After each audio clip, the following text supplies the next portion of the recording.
Mr. President, order number 2, in the name of the leader of the Senate, to move the second reading of the Seafarers Bill 2026.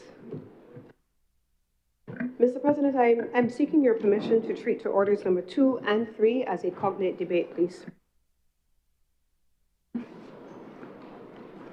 The question is that orders number 2 and 3, number 2, dealing with the maritime jurisdiction and related matters, Maritime Areas Jurisdiction and Rights Act, and number 3, implementation of the International Convention in relation to seafarers, and both being maritime and related matters. The leader of the House is proposing that these matters be treated as a cognate debate. Just to remind that that is in relation to the second reading, the policy issues of either or both can be discussed, but in relation to the votes, they will be voted on individually and taken through their stages. So the question is that orders number 2 and 3 be taken as a cognate debate. Honourable senators in favour, please say aye. Aye. Those against, please say no. The ayes have it. Senator Cummins, please proceed. Thank you very much, Mr. President. I want to take the time to go through these two pieces of legislation for the benefit of the honourable members of this chamber and, of course, for the public. Mr. President, in 2018, when the government came to office, somewhere around September of that year, I assumed the role of chairman of the Bridgetown Port. Upon assuming office, the then minister of the ministry, as it was at the time, of Blue Economy was the Honourable Kirk Humphrey. And together we encountered a scenario that we had perhaps not anticipated. And what was that scenario, Mr. President? Barbados had been scheduled to have an audit under the umbrella of the International Maritime Organization, otherwise called IMO, as I will refer to it from here on in. And the IMO at the time was scheduled to have an audit of Barbados to ensure that our maritime laws, and I'll go through what some of the things needed to be at the time in a minute, were in order and in keeping with the standards of the IMO at the time. We were not in compliance, Mr. President, with the standards of the IMO, and we sought at that time to defer Barbados's completion of the audit rather than undertake the audit and fail it. That was a decision that was taken at the time. We agreed that we would undertake a comprehensive body of work to be able to bring Barbados into compliance with the obligations of the International Maritime Organization. Now, Mr. President, that is no different than Barbados's posture generally on any other international convention, in any other area, whether it is on human rights, whether it is on labor. Earlier today, I laid 4 items under the International Labour Organization. We make sure that we are compliant with labor standards. We ensure that we are compliant also with international judicial precedent. We make every effort as a country to ensure that we are compliant with the standards of the international organizations or international conventions and treaties to which we have signed and then ensured afterwards that we have ratified by domesticating it into our own national laws. With regard to the IMO, that in 2018 was not the case. I have lost count between 2018 and now of the number of pieces of legislation on maritime matters that this government has brought through this chamber.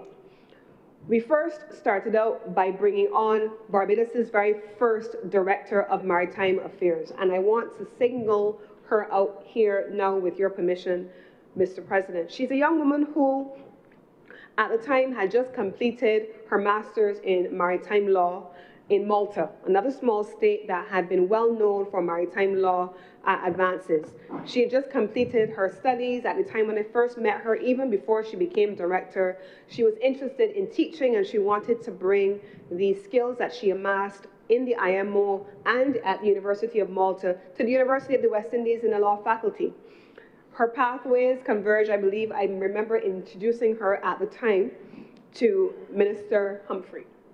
And the rest is history.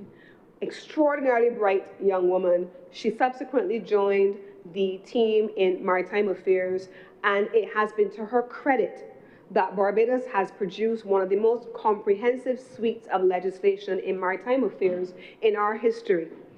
And most specifically, it has been to her credit that we have now been brought into compliance with the requirements of the International Maritime Organization.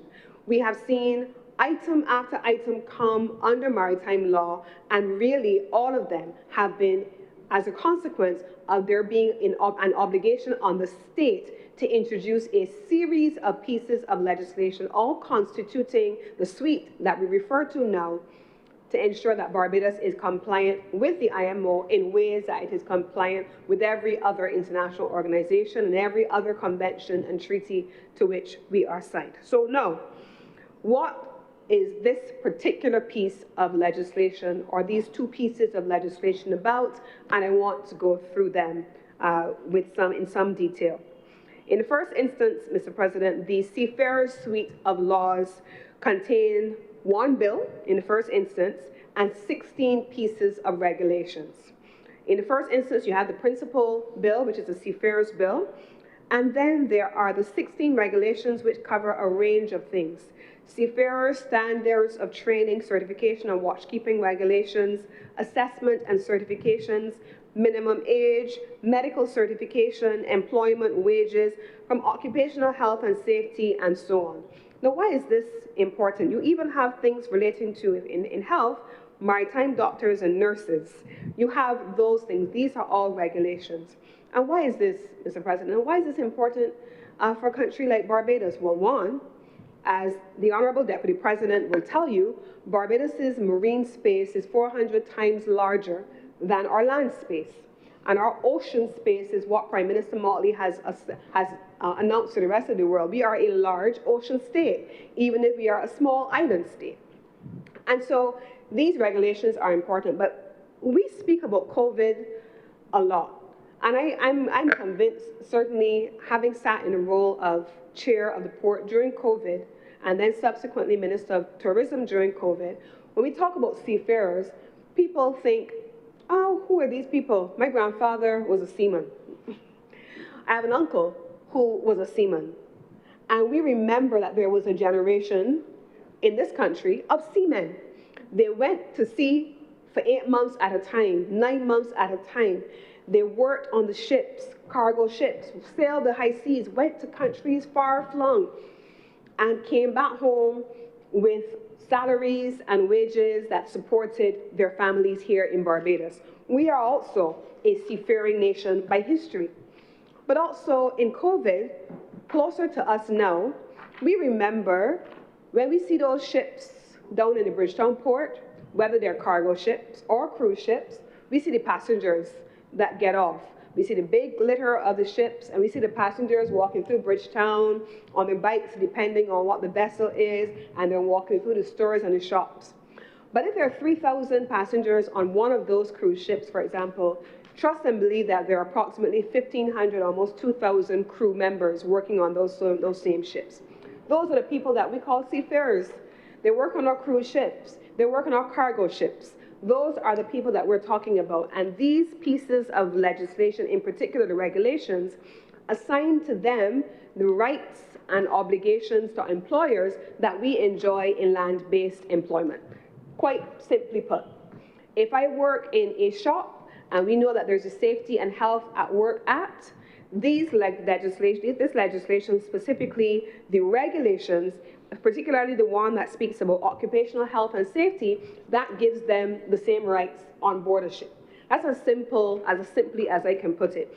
If you are a lady and you become pregnant, you have a family at home and you're expecting, this legislation in the regulations speaks about seafarers, pregnancy and maternity regulations. Very simple.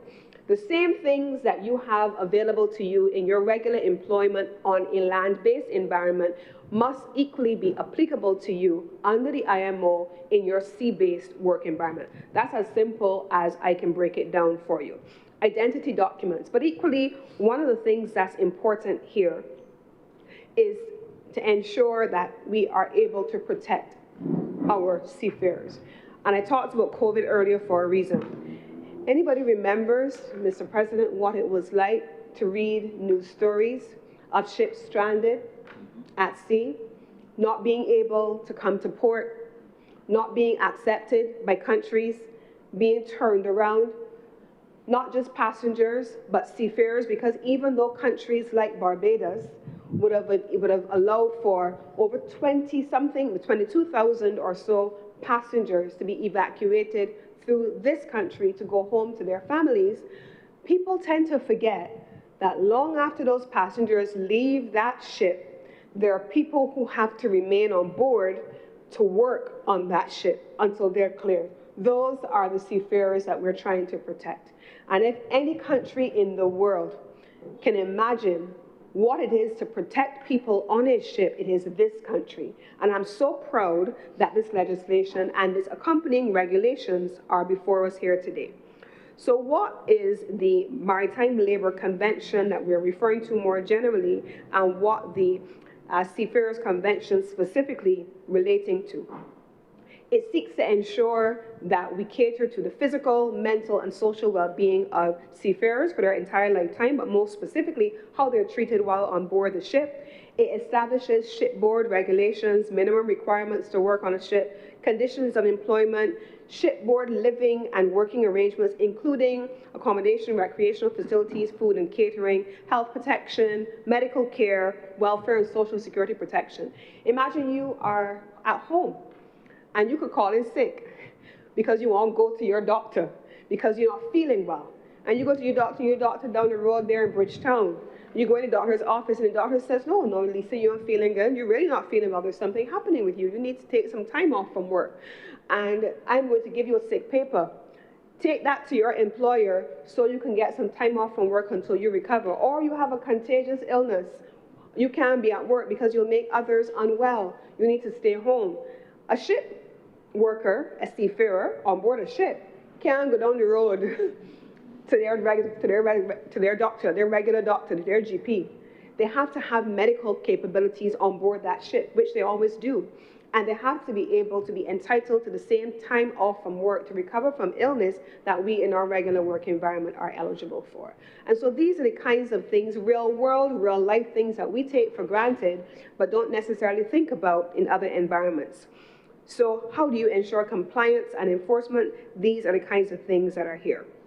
So Barbados is putting forward this suite of legislation, the principal bill, which I've mentioned, and the accompanying regulations in order to, one, ensure the implementation in compliance with the IMO requirements of the International Convention on Standards of Training, Certification, and Watchkeeping for Seafarers. This is a 1978 piece of legislation.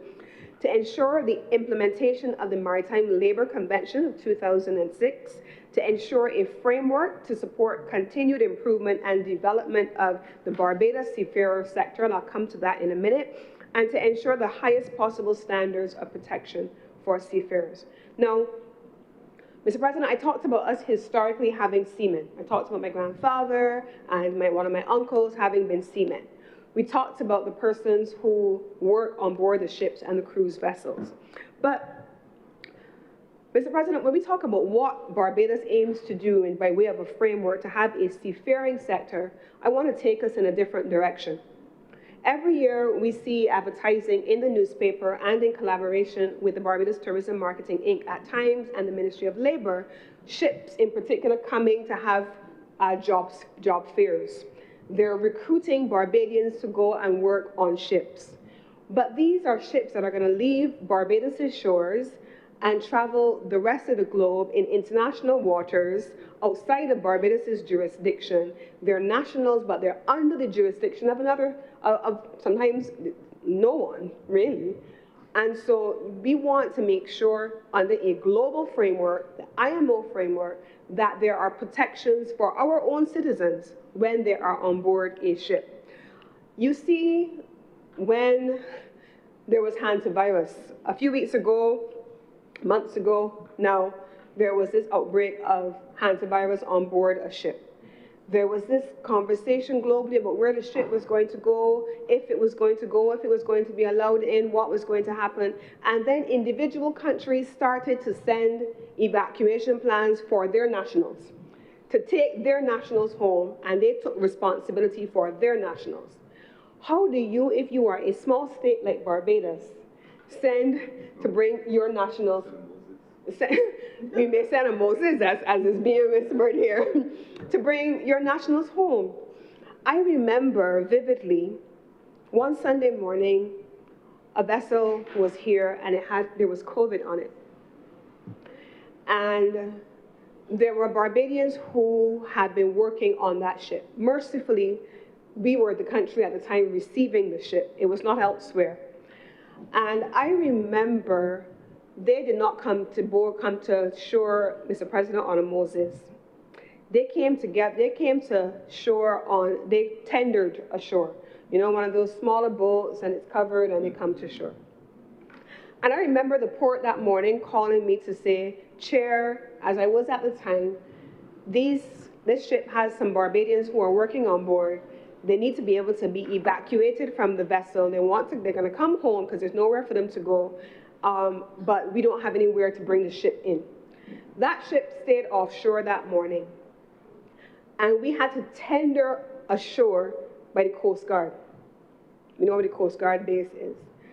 And their families, after being at sea for 8 months, their families could not go to receive them. You know, when people coming back and they're gone for a long time, you go to the airport, you see them, you're excited, and everybody comes with balloons and flowers, welcome back home. That couldn't happen. It was COVID. And I remember that morning, I left my house and I went to the Coast Guard. And I went there with other members of the port team to receive those. There were 5 young men. They came off of that boat, that tender, in full PPE, covered from head to toe in these white suits. And they carried their suitcases and their bags that they had with them on board that ship. And no one could go and assist them. I watched those young men get off, musicians in most instances, get off of that ship, full PPE, struggling to bring their suitcases, heavy suitcases, 8 months at sea, off that ship so that they could come home. And they went from that Coast Guard base into a facility for isolation until they could be cleared to come home. That's what countries who are evacuating their nationals on board a ship elsewhere will do for their own, and how they will do it. We want to make sure that any Barbadian national, wherever they are in the world, is always treated with the dignity that must be afforded to them, whoever is assisting them. And so we subscribe to these international conventions for that reason. We subscribe to these regulations for that reason. Those guys were coming home. We want to make sure that someone else, somewhere else, whether it is in the Netherlands or anywhere else where that MV Hondius was, in the case of hantavirus or any other virus on board a ship, that these people can find safe harbor. And that some nation state will receive them and make sure that they're safely evacuated back home. So this convention has 2 parts. Well, there are a couple of parts, and I want to go through the parts very quickly. But first, to put in context, Barbados we do have a registry. I don't want to get past that just yet. We have a ship's registry. So we have seafarers, and we also have ships which bear the Barbados flag. That ship's registry is actually based out of our High Commission in London. And it is considered what we call an open registry. And it means that it is open to ships that may come from all nations, but they may choose to be registered in Barbados. That's no different than our global business sector, where companies may choose to domicile in Barbados. Equally so, ships choose to carry Barbados's flag. That's really just as simple as it is. And so these member states, like Barbados, that maintain a registry, are usually under quite a bit of scrutiny, because there is a sense that just like with global business and companies coming to domicile, that persons willing to or engage in illegal activity are looking for a flag to hide behind. And so Barbados has had to put a number of arrangements in place to ensure that flags of convenience, which is a term that they typically use, is not something that happens to ships bearing Barbados's name. And so it is important that we maintain a flag of confidence status, as opposed to a flag of convenience status. And that happens as a result of Barbados ensuring that our maritime laws align with international law and standards relating to seafarers. So that's really where this legislation is going. So we have a few things. The Maritime Labour Convention, in the first instance, this suite of laws for seafarers, protects persons irrespective of nationality on board Barbados registered vessels. It ensures that seafarers irrespective of nationality serving on board foreign registered vessels in Barbados's waters fall under what we call port state control. It allows that Barbadian seafarers, our own people working on any vessel, whether they are Barbados registered or not, that they are governed by the international rules for labor supply and state control. So that's where these clauses come in. And so you see in clause 2, if I can get into the specific clauses of the bill, it defines who a seafarer is. It talks about where they're employed, how they're engaged, what they're doing on board a vessel, and it goes on to give a detailed definition. It also goes on, and I want to bring your attention to the living standards and working conditions. That's captured in clauses 32 through 41. And then we have in 42 through 78, it talks about the minimum requirements for seafarers to work on board the ship, and that includes things like basic competencies. They must not be under the age of 18, that would be underage labor. They must be certified medically fit for shipboard work, and they must be registered under the National Insurance and Safety and Security Scheme, those kinds of things, and they must maintain a national identity document. Then we go on to part 4 of the bill, which talks about things relating to medical certification standards of training. Part 4 also speaks about public and private maritime training providers, including seafarer recruitment and recruitment agencies. That's on purpose that I spoke earlier about the number of job fairs that we host here in Barbados, and the accreditation that is under the IMO regulations that are required. Then further in part 4, having gone on to talking a little bit more about what the recruitment must look like, you sometimes see these scams, what people call scams, where people are saying, well, you want to apply for a job, you have to pay this fee up front. This legislation in these regulations manages that process, and it says very precisely, you shall not impose either directly or indirectly a fee or other charge on a seafarer for recruitment or placement, or for providing employment to the seafarer. So it puts those things in place and penalizes persons who breach them. Then in part 5, clauses 79 through 168, it talks about the actual conditions. So you go on, you apply for the job, you get the job, now you have conditions of employment. What are those things? You must have clear terms and conditions of employment set out in a legally enforceable contract. You must know people's full name, date of birth. So John Blow, we call him Kadi. No, you must have a full name. What is the ship owner's address? The capacity in which he is to be employed, what are his wages or the formula to calculate those wages, how much annual leave is he or she entitled to, and the conditions for terminating their employment based on that written agreement. Then it goes on to talk about things like self-help and social security benefits to be provided, maximum portion of the voyage or the engagement, how many persons must constitute the crew on a given ship, and those are among the things that are captured in Section 5. The regulations that I mentioned earlier are augmented by, there are, 6 sets of specific regulations relevant to Part 5 of the legislation. Those regulations relate to employment, wages, hours of work and rest, repatriation, getting people home, safe manning, and identity documents. And then as we go through the legislation, we come to Section 30 of the Facilitation of the International Maritime Traffic Act, which talks about shore leave. So shore leave means when a ship comes ashore, can they get off of the vessel? Are they able to be entitled to a set time off that ship when the ship comes ashore, or must they stay on board? So those are among the things that are captured in the legislation.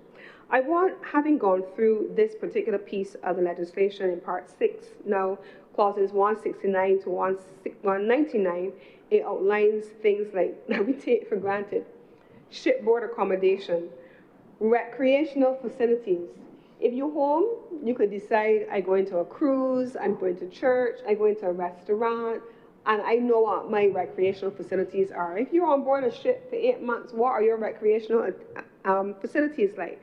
What food is available to you? Catering for seafarers, all of those things are captured in this legislation because unlike us, they can't leave their place of home and work to go and recreate. Everything is all in one. So those are among the things in that section. In Part 7 of the legislation, it talks about ensuring that there's prompt medical care for persons who become ill on board the vessel. That's necessary, and that they are protected from the financial consequences of sickness, injury, or even death. What are the obligations when these things happen and they're on board the vessel?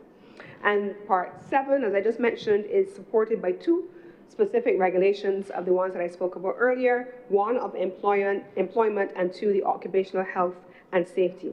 In Part 8, then, it's about compliance and enforcement, making sure that all of the things that I have just outlined are enforceable and that ships are then able to comply with them. So these are the principal elements under the first bill in this cognate debate, the Seafarers Bill, the 1 bill, and the 16 pieces of regulations that are accompanying it. That brings me to the second bill in this debate, Mr. President, which is the Maritime Areas Jurisdiction and Rights Bill. This is also part of a suite of laws relating to the coordination and regulation of activities within the purview of the coastal state control. So there's a term that I used earlier in the Seafarers Bill that is particularly relevant in the Maritime Areas Jurisdiction and Rights Bill, called Port State Control. What is Port State Control? The ministry with responsibility for maritime affairs, in this instance, the ministry with responsibility now for international transport, is what we call Port State Control. International transport has within it the directorate, the young officer that I started out by referencing and giving kudos to. Her name is Miss Najla King. With your permission, I'd like to acknowledge and recognize her. When she started out as a maritime officer. She is today now the Director of Maritime Affairs, and she manages a small unit that produces all of this work. That agency, that entity internal to international transport is responsible for what we call port state control. They manage everything relating to ships coming and going, including local vessels. And so maritime regulatory oversight falls within 3 main categories. Flag state control. Remember I spoke about Barbados being a ship's registry. So flag state represents the jurisdiction of the state where the ship is registered. If it is a Barbados registered ship, then we are the flag state. If it is a U.S. registered ship, a Cayman, Bahamas, those are some of the countries, Malta, that are large ships registries, they constitute what we would call the flag state. If you are port state refers to the jurisdiction of the state where a seaport is located, at which ships, irrespective of nationality, call. So a Barbados flagged ship can call on the port in Bahamas. And Bahamas becomes the port state under control, but Barbados remains the flag state. Then you have the coastal state control, and this is the jurisdiction of the state in whose waters where shipping and non-shipping ocean-based activities are taking place. So that's really the 3 main areas, and again, under the IMO, we are making sure that we are now compliant with these rules. So against this backdrop, specifically, there is an act called the Maritime and Underwater Heritage Act of 2025. And this legislation is being seen as a sister legislation to that piece of legislation. And in 2024, this is when this started, we had the Maritime Underwater and Heritage Bill that entered into force and passed through this place in January of 2025. And it focused specifically on the aspects of shipping that enable or facilitate other sectors like marine bioprospecting, deep sea mineral mining, and underwater cultural heritage exploration. So this is really where we're going, and really it's because conventional shipping no longer applies to just conventional cargo or cruise shipping. You've got special purpose shipping now as a critical sector in shipping. And this refers to a range of things like oil and gas and mineral exploration, mining and recovery, activities directed at marine biological diversity, marine renewable energy, deep ocean research, just to name a few. And I think if many of us have been following the Ministry with responsibility for environment and natural beautification, you would have seen that Barbados has been involved in an extensive process of the Marine Spatial Plan that has been underway. That's happening, and there's been a vessel here in Barbados for the longest time. It was meant to be here for 9 months, I think is a period, and they were here for the purpose of mapping out what our marine spatial area looks like and everything underneath. So that's an example of modern shipping in ways that go well beyond cargo and cruise vessels. So those areas must occur only in adherence with the maritime jurisdictional rights regime established under what we call UNCLOS, the United Nations Convention on Law of the Sea, 1982 in particular. And really, UNCLOS is the baseline of the bill that we're debating today, specifically the Maritime Areas Jurisdiction and Rights Bill. So the primary objective of the bill is to establish a robust legal regime for maritime areas in our country. It defines the extent of the state's sovereignty and jurisdiction. It facilitates the sustainable management of marine resources and incorporates international standards for the protection of marine diversity. It also integrates the conservation and sustainable use of marine biological diversity in areas beyond national jurisdiction into local law. And what do I mean by all of that fancy footwork, Mr. President?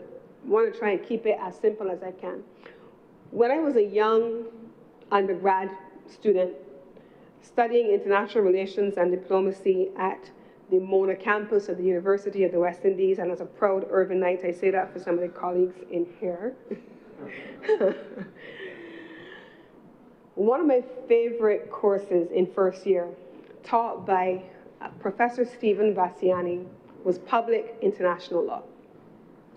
And that was when I first developed a love of public international law, and in particular law of the sea.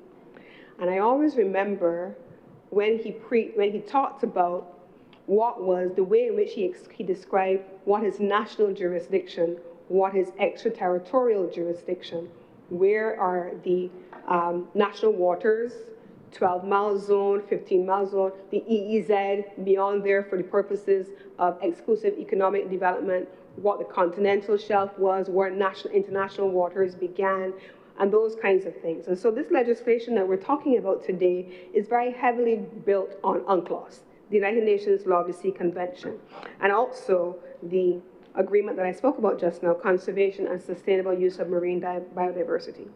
So in the legislation, as I get into this, the weeds now of the actual legislation, clauses 5 through 14 outline the administrative framework of the bill, and it outlines the responsibilities and portfolios of the various ministries in relation to activities under the bill. And what are those institutional frameworks? I mentioned maritime affairs. They're responsible for the overall overarching policy and maritime regulation consistent with international law.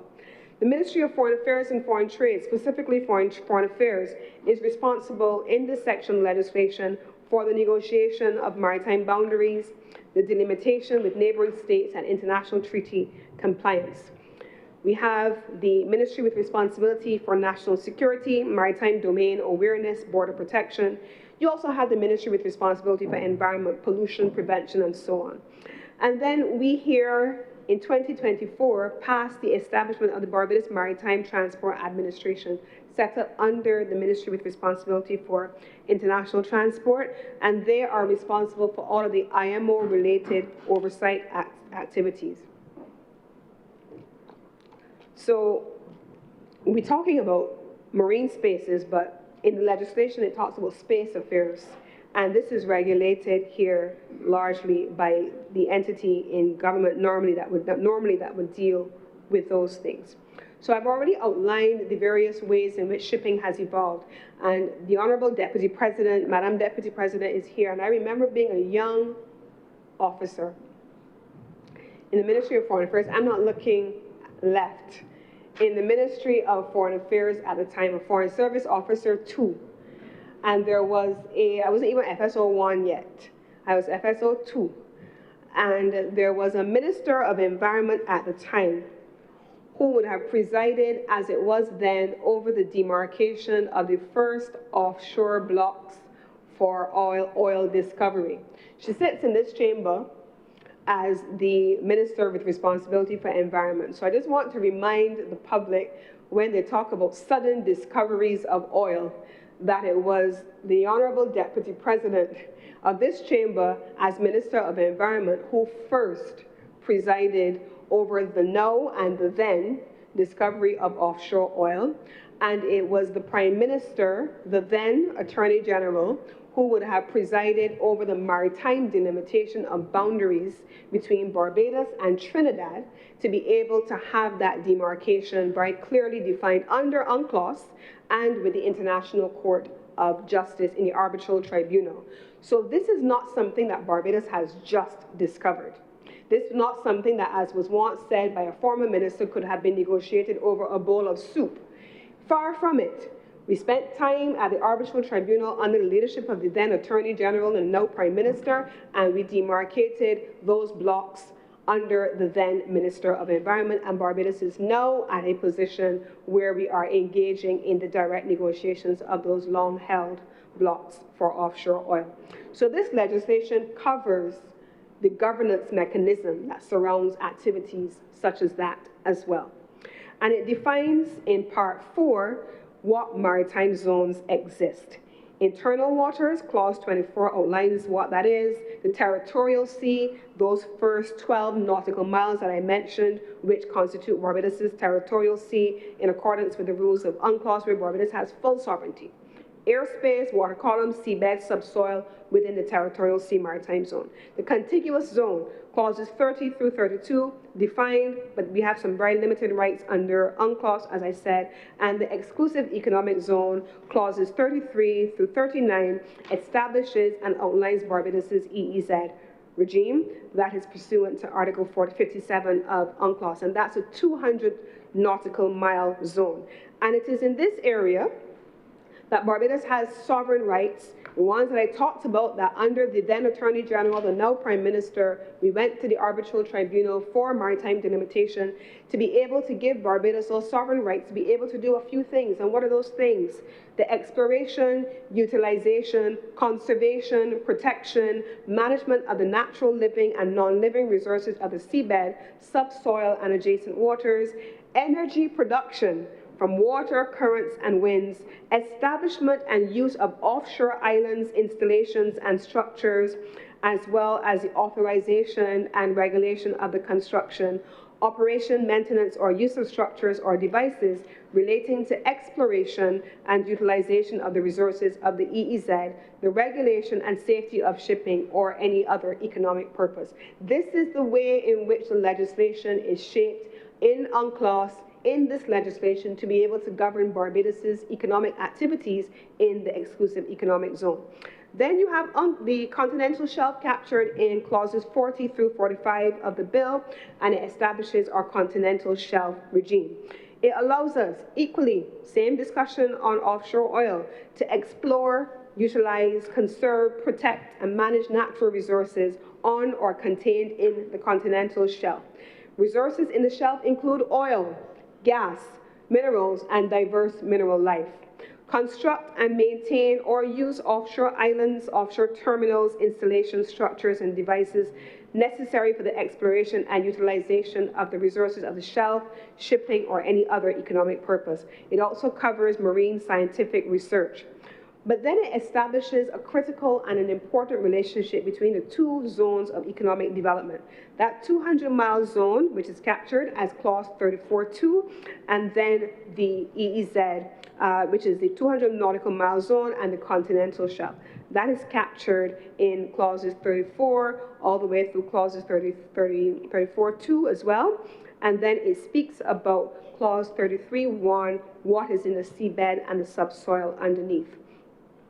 If I were to then come to clause 42 of the bill, it talks about establishment of Barbados' continental shelf beyond the 200 nautical miles that I spoke about, and it is consistent with the recommendations issued to Barbados coming out of that 2012 decision by the United Nations Commission on the Limits of the Continental Shelf. And so, Mr. President, Barbados is establishing in this legislation clear, unequivocal international maritime rules which govern our operation in the maritime space. It is with respect to foreign ships, it is with respect to flag state ships, it is with respect to coastal flag ships, Mr. President, and as we go through, it gives also a high seas regime which is beyond that 200 nautical mile zone in clauses 46 through 48 of the bill, and it allows for a few things. You can do certain things in the first 12 miles, is yours, territorial sea. You can do certain things in the EEZ, because that's also yours for economic purposes. But on the high seas, the legislation before us guarantees a few things. Freedom of navigation. You cannot stop anybody on the high seas from having freedom of navigation.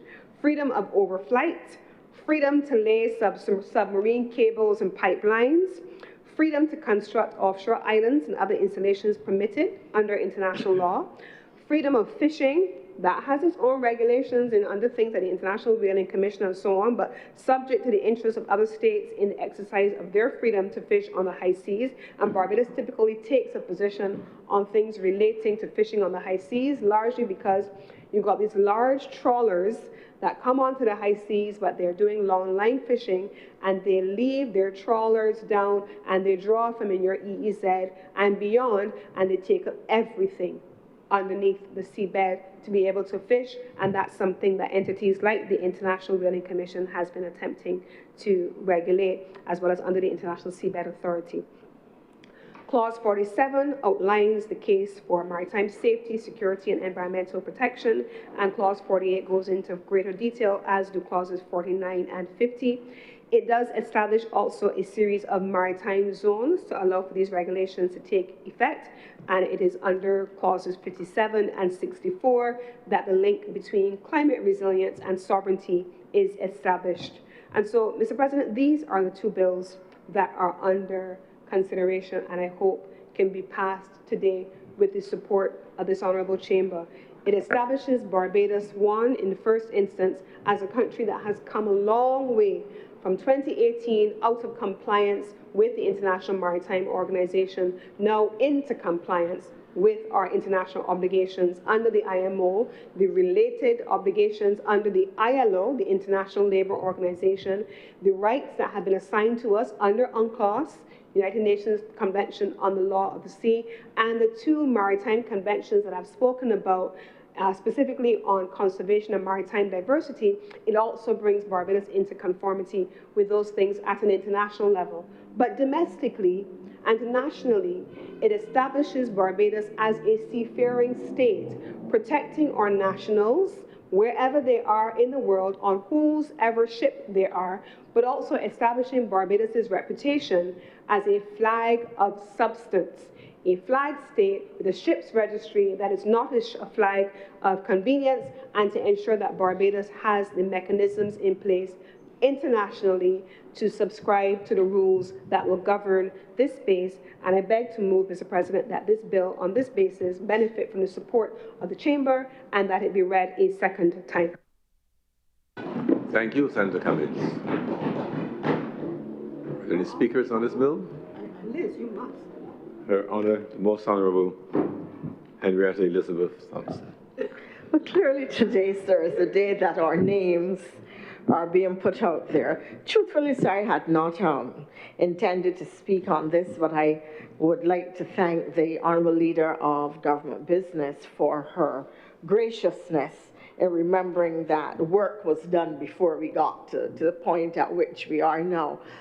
You know, I laugh because... And bear witness to that scene of great originality and work. I confirm what the leader said. I compliment you on the great work you did as Minister of Environment in relation to law of the sea matters. Thank you so much. It is actually a particular area of mine because one of my masters is in this particular area, so that For me, it was great enjoyment. It was an opportunity to add value to national life, to carry Barbados into a new greenfield area for us in terms of investment, as well as for me to use a skill set that I had opted to train in. You know, God is amazing. When I chose to do a master's in oil and gas law policy with a subspecialty in renewable energy law and policy, people looked at me like if I was crazy, and I actually had people ask me, but why would you want to do that? Because at that time, there was absolutely no indication that we had any serious resources offshore, and it certainly wasn't being explored. As we moved toward exploration and so on, later on, the training that I had, this very specialized training that I had, then became very useful. So to frame the context, sir, of this issue beyond myself, I want to recognize all of our nationals who worked at that time in bringing us to the point where this administration could move quickly. And it is regrettable that we had such a long lag in the efforts that could and should have been made for Barbados in this regard. We used a homegrown team of Barbadians led at the time by two specialists, and I seek your permission to call their names.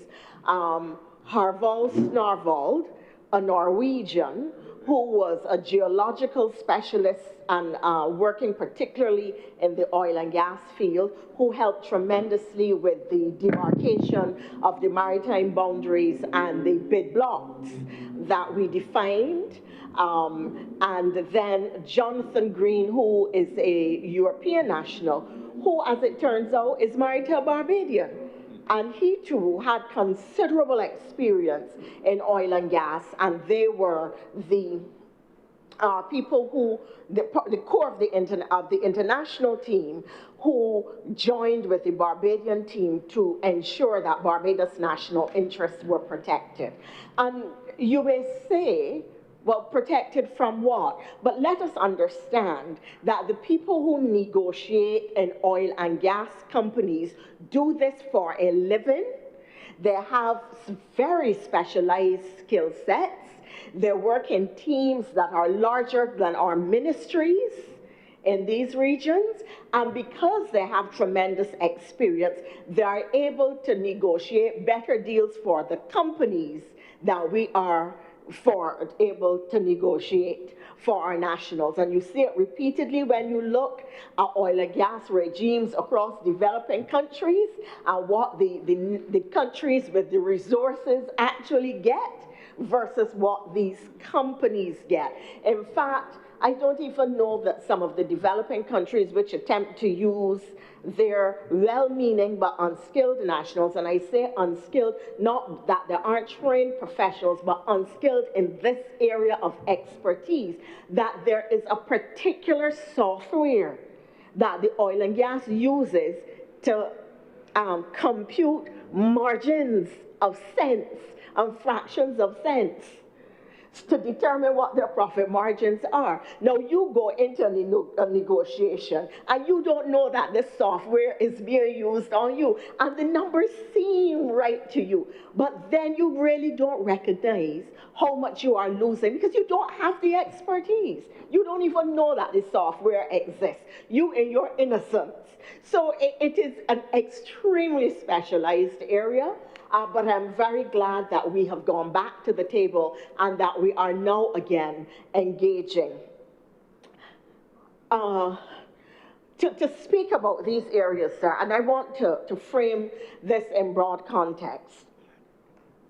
It is critical as we go on to determine how we are going to language our interests between being an oil and gas jurisdiction and the climate advocacy, which has been an international leadership position that we have taken. Because you can be sure that there is bound to be criticism as to what appears to be a conflict of interest in the development of national policy that supports both oil and gas while appearing to be a major climate advocate. And therefore, the languaging of this, the pursuit of policy frameworks which are still highly protective of the marine environment. And this legislation actually signals that Barbados is intent, whatever else it does, in protecting its marine environment, the biodiversity to be found in our marine environment,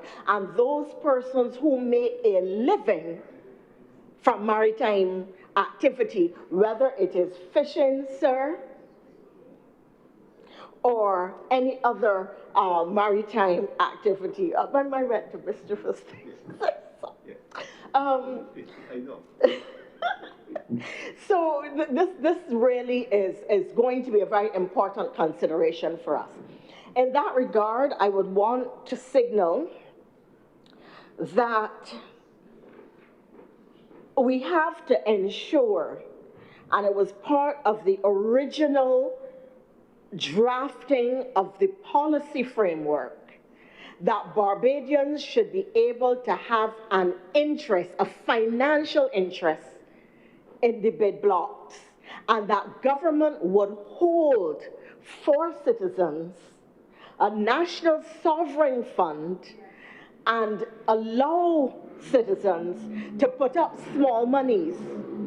They didn't have to be big investors to protect their, to place investments in the bid blocks, and that government was going to protect their interests by ensuring that the benefits were passed on to them. So if they invested in a bid block, which at the end of the day did not have the kind of yields that were expected, the citizen interests would have been protected and the government would have taken the loss. So we didn't want people putting up money that they would lose. So that, I think that is still an important policy approach, so that ordinary Barbadians, all Barbadians, because I don't like sometimes to use this expression, ordinary Barbadians, all Barbadians, whoever they are, can feel free to make an investment in the national interest and in their children's future in this regard. And we have been, in the course of the manifesto, talking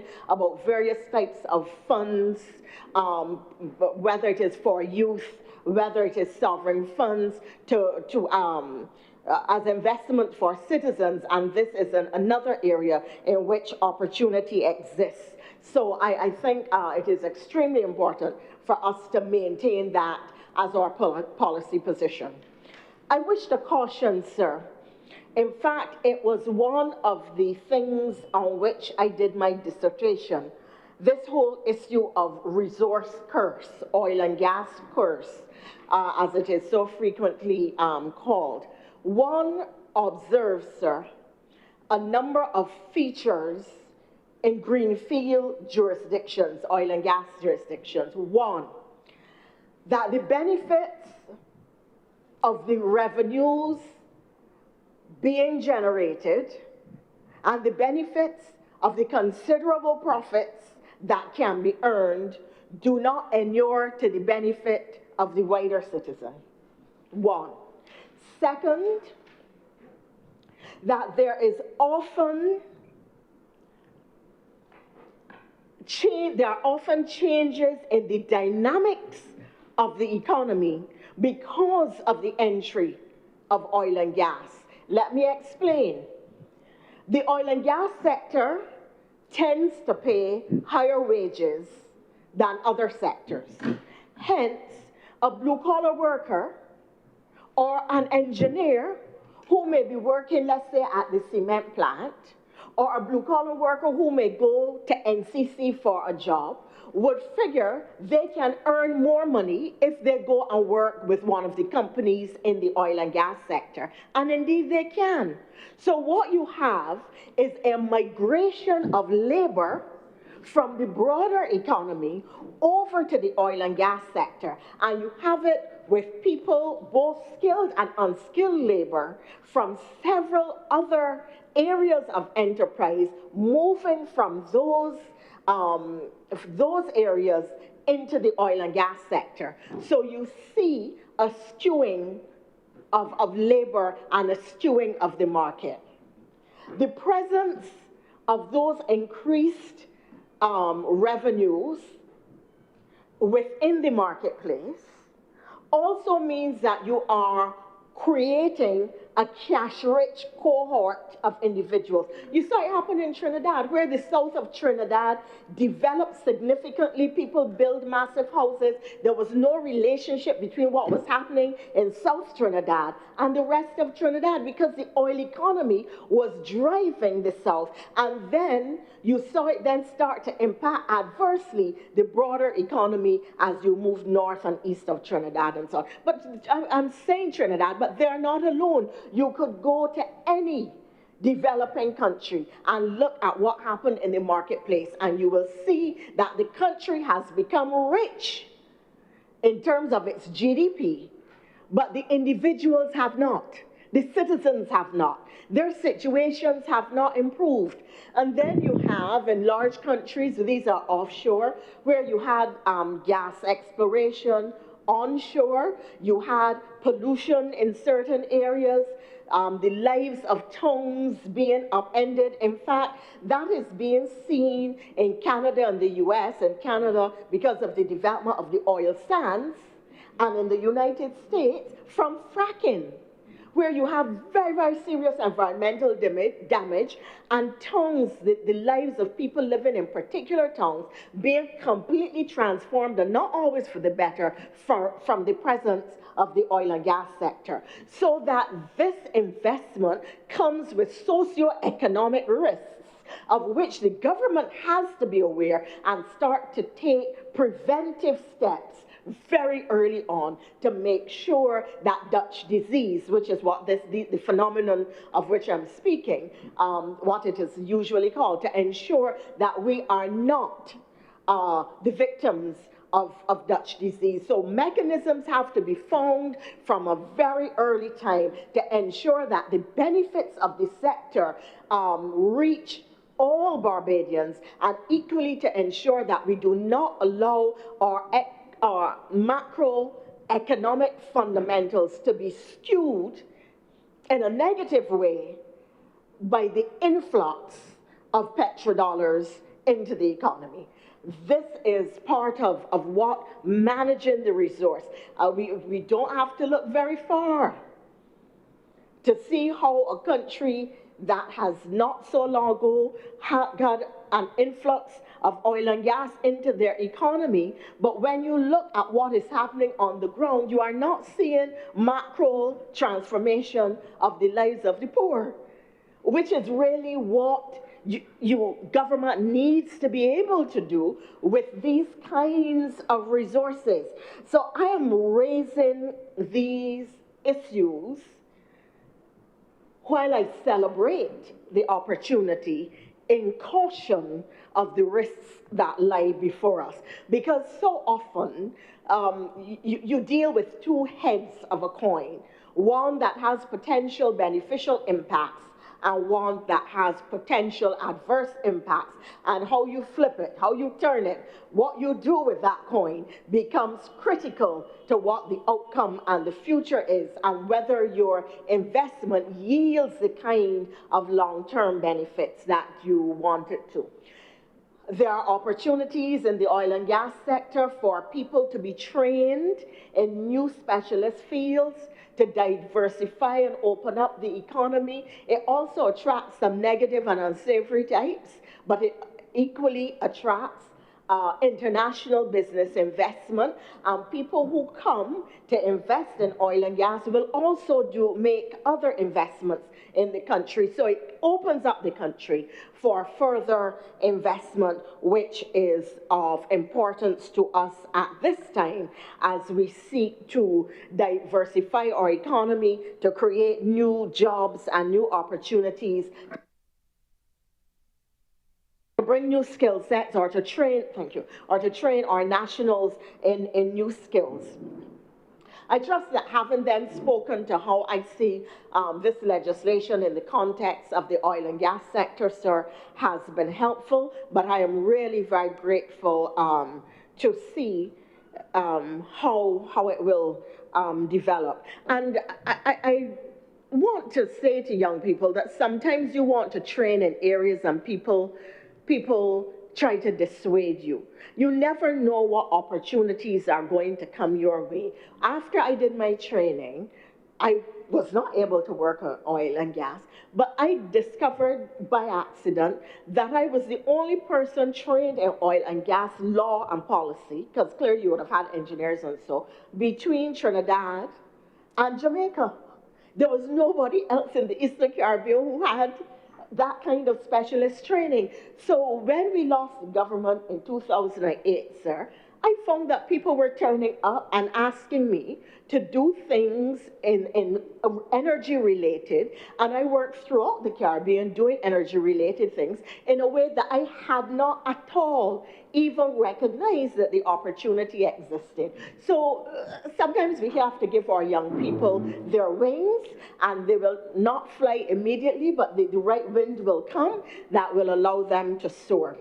I would want, sir, to make some other observations relative to the broad legislation.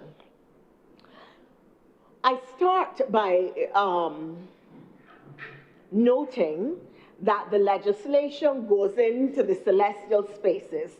It speaks to, the word celestial is not used. I am using the language, yes, I'm using the language, I wouldn't say from mischief, but playfully. But it does speak to non-terrestrial, extraterrestrial type of activity.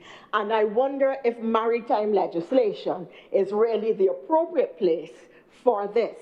But it is an area that we have to watch. It is an area that we have to watch because the use of engineering to address climate impacts is becoming increasingly talked about.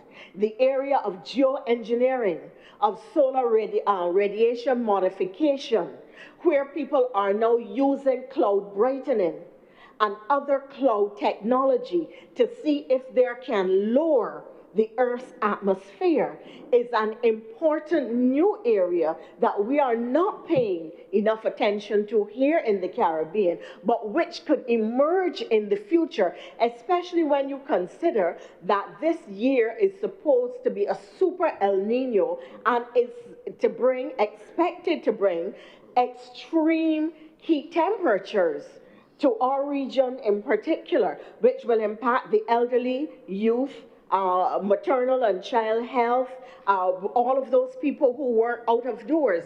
Now, the point of this is that those persons who are proponents of these technologies are going to press even further for the acceleration of the use of these technologies in the global landscape. And we have to be cognizant of it. We have to have legislation that deals with it. We have to have skill sets for our people to address it. But most of all, sir, and I have to admit that it is a matter to which I have been paying attention and have had the opportunity to serve on different international committees, we have to be conscious of what the international governance and regulatory regimes are going to be. Because these technologies, nobody knows what will happen when they are deployed. And they are going to come to regions exactly like ours to deploy the technologies. So if we do not have governance frameworks and legislation which protects us in these situations, then we could find ourselves in a very difficult place. Only maybe 2 weeks ago, sir, a group out of Australia came to see me. I did not even know that they're using a similar technology to the solar radiation modification and the geoengineering to create mass clouds, and I use clouds in inverted commas as a non-specialist. Similar, sir, you know when you go and you see fogging, when we do fogging for insects. So this is, these are clouds of that sort which are created, they don't have any harmful chemicals like the fogging technologies. I think we still use malathion, if my memory is correct. But they go out to sea and they create these clouds which, rather than being skyborne, sit over the ocean for miles and miles. And they are using it, sir, to block certain solar rays from reaching the underwater. And that is an aspect for ocean cooling and reef protection that is now being explored in a context where we are talking about warming sea levels and the implication for marine biodiversity. So it is critical, simple as the legislation looks, or somebody might say, well, surely when I got other priorities. There are things going on out there. There are developments at the global level which could have very, very serious impacts on us. And therefore, legislation of this type will allow us to be protected in the event that someone comes, well, indeed, the company that came was offering the technology to Barbados. Would we be willing to be a test bed? Would we be willing to partner with various countries and private sector entities as this is explored? Technology changes, technology evolves. Some of it to be used to great good, some of it does not have the impact that we expect. Earlier in the debate, there was conversation about the GLP-1 drugs. We remember all these babies that turned up with defects because the thalidomide in the marketplace and the consequence of that. Technology. So we will see what happens with these technologies, but the point is that we now have some kind of legislative framework to address them. My other concern about the legislation is the fact that it is driven in many instances not by an underpinning development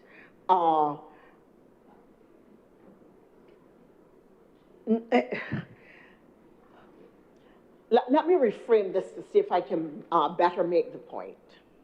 You can put legislation in place that is enabling, as I mentioned earlier in the day in relation to another piece of legislation. The legislation then becomes an instrument of social engineering.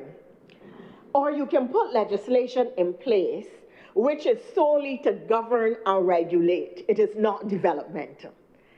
This legislation appears to me to be largely regulatory and governance related, but it's not developmental. And I really believe that we have to start looking at how we can use our legislative capabilities to really develop the maritime sector, not just use legislation to protect what we have in place. So that is just a point that I would wish to make.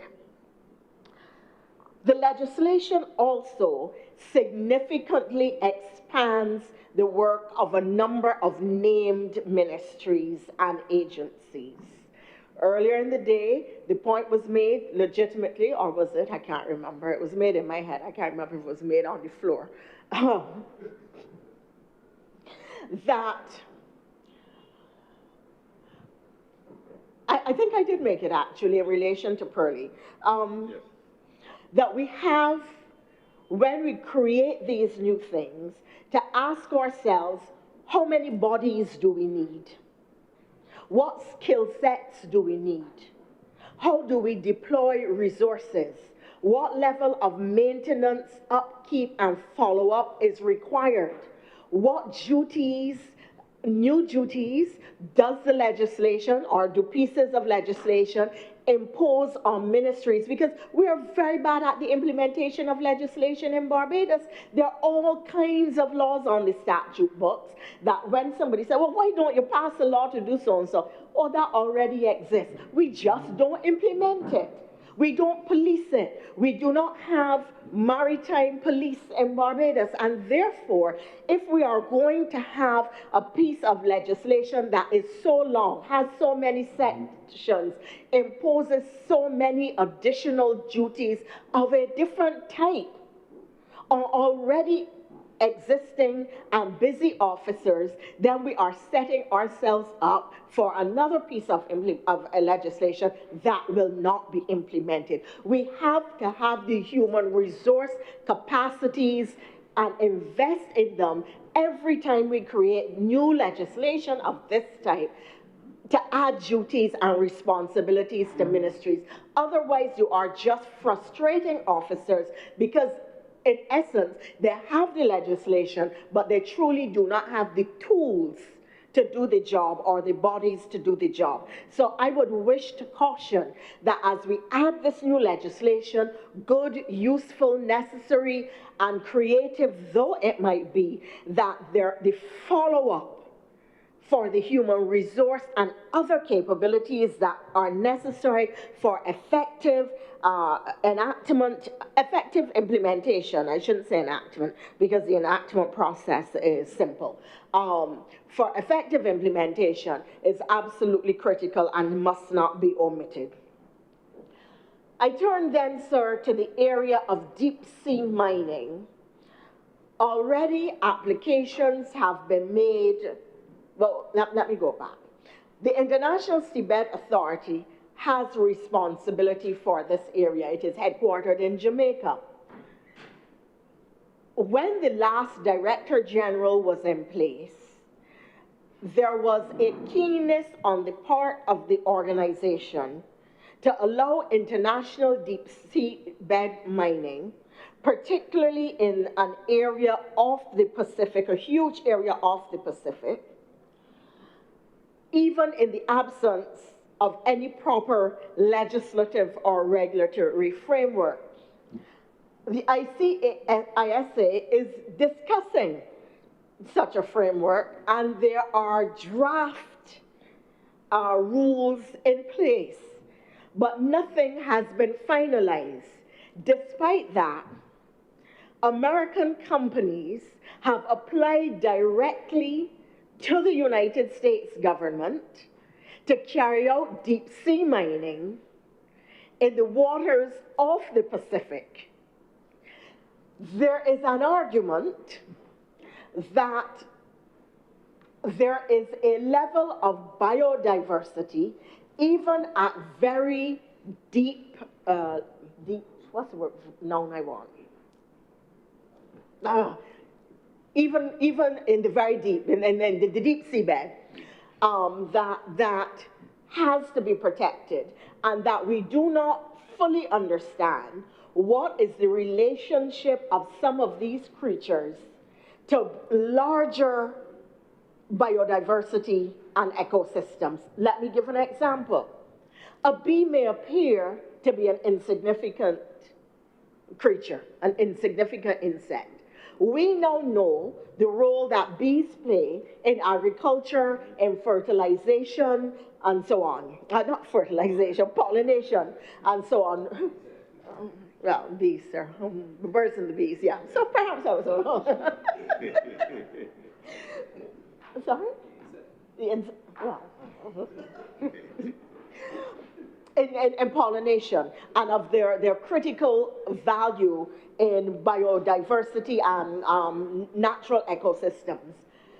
So the argument is that we do not know those relationships in the deep seabed, and that before deep sea mining is allowed, we need to have more science that explains these relationships before we cause harm that might be irreparable.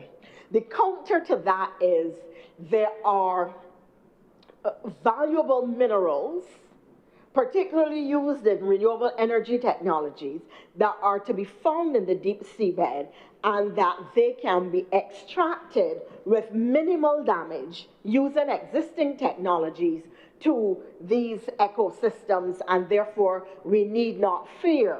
So deep seabed mining is very much an alive, active, important area that is going to come to this region in one way or another, whether people ask us, and here's the relationship that you have to understand. To do deep seabed mining under the ISA, you have to have a member country as a partner.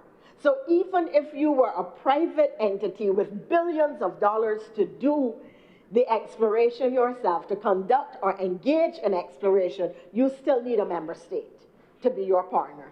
And this, of course, has risks for reputational damage. The level of the state, should anything go wrong.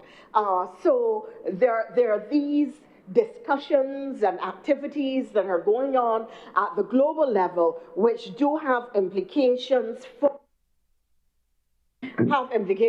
Barbados and the Caribbean, and we have to be conscious of these developments. So I'm very pleased to see that the legislation treats to the issue of deep sea mining for the first time. We now have legislation which deals with one of the most current international maritime issues, which is one of the most important maritime issues in recent times. And that brings me, sir, to my final point, which is the legislation deals in large measure with BBNJ, biodiversity beyond national jurisdiction. This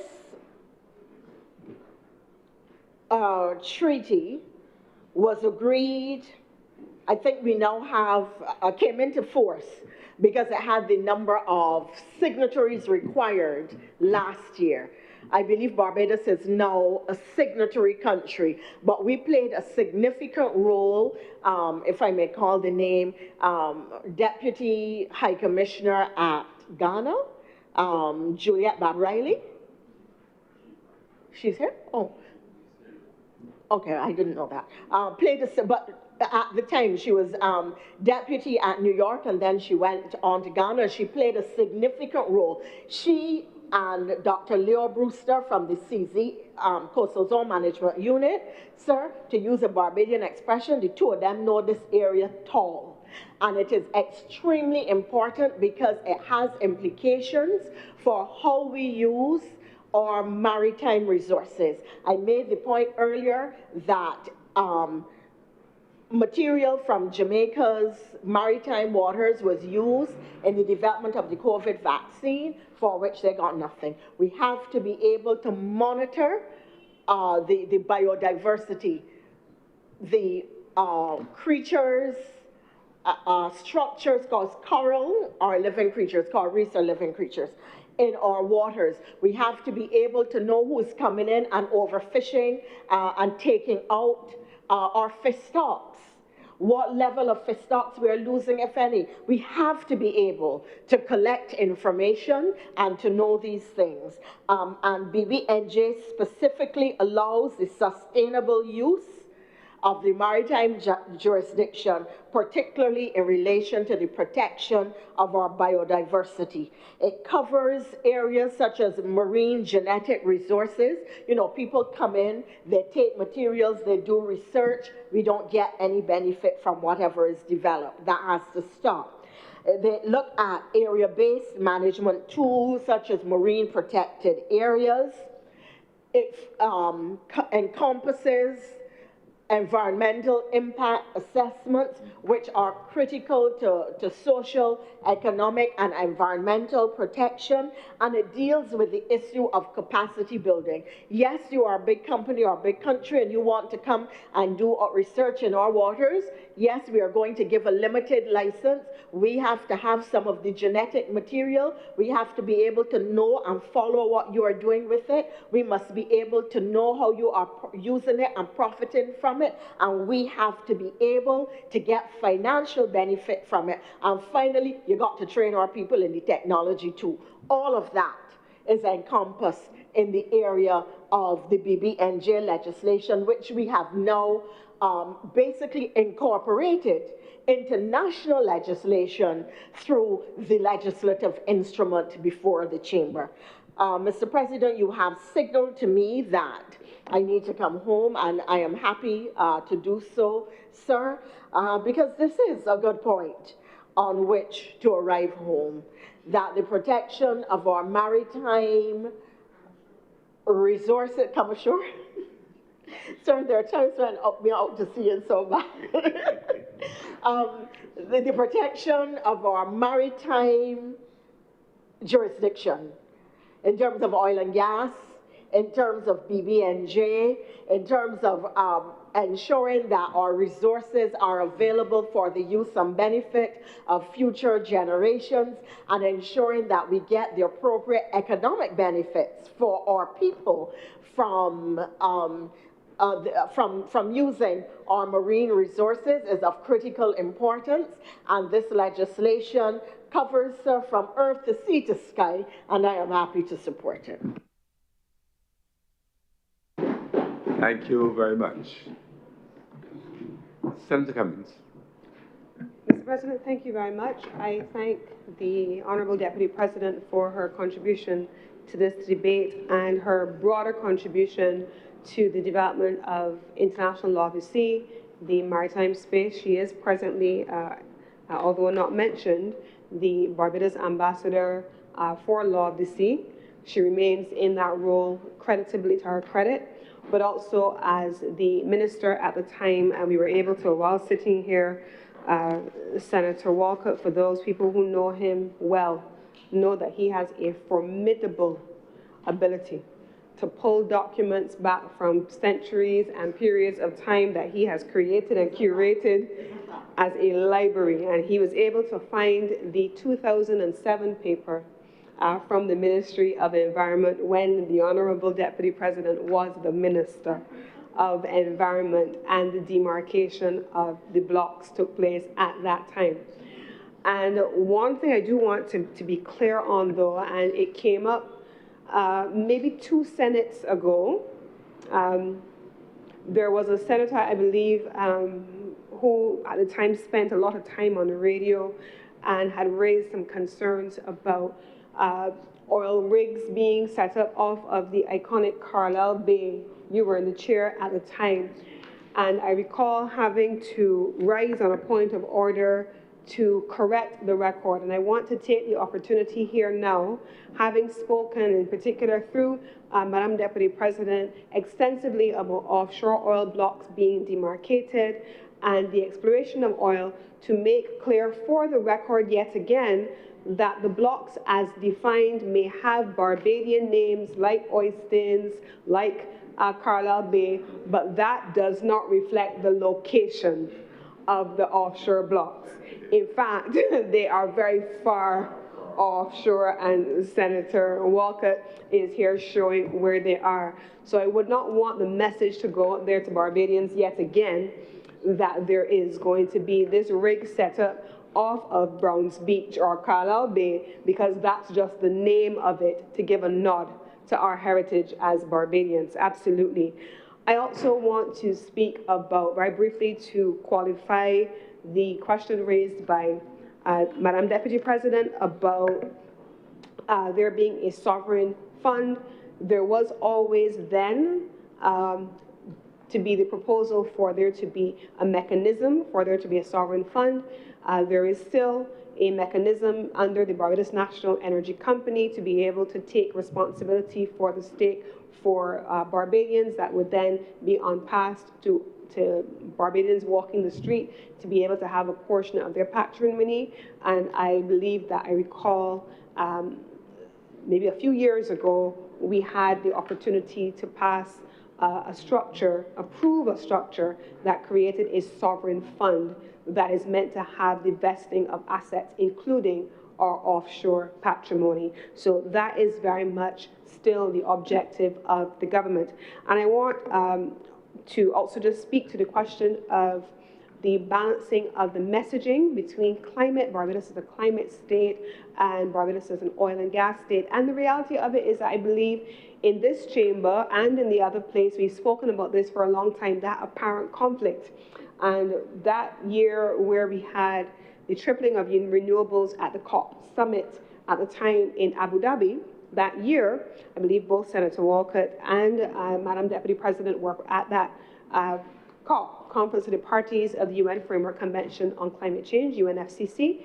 And in that conference, there was an extensive discussion, and at the time I was Energy Minister, and there was an extensive discussion around how to bring oil producing states, the oil majors, into the climate conversation. And the then president of COP at the time brought all of the oil majors to the table in Abu Dhabi to talk about what you have heard Prime Minister Motley speaking about over the last few years, a methane pact, reducing methane and ensuring that for existing fossil fuel investments that it was done more cleanly, because if it wasn't going away in its entirety, that it had to not contribute to global warming and the climate crisis that Barbados has been advocating for. And that remains a key part of the conversation. You also heard the Honourable Prime Minister in the other place speak about, at the time, whether Barbados would go for oil and gas. And this is why I'm saying, you know, we must remember that these are not new conversations. And you heard the Prime Minister say in the other place,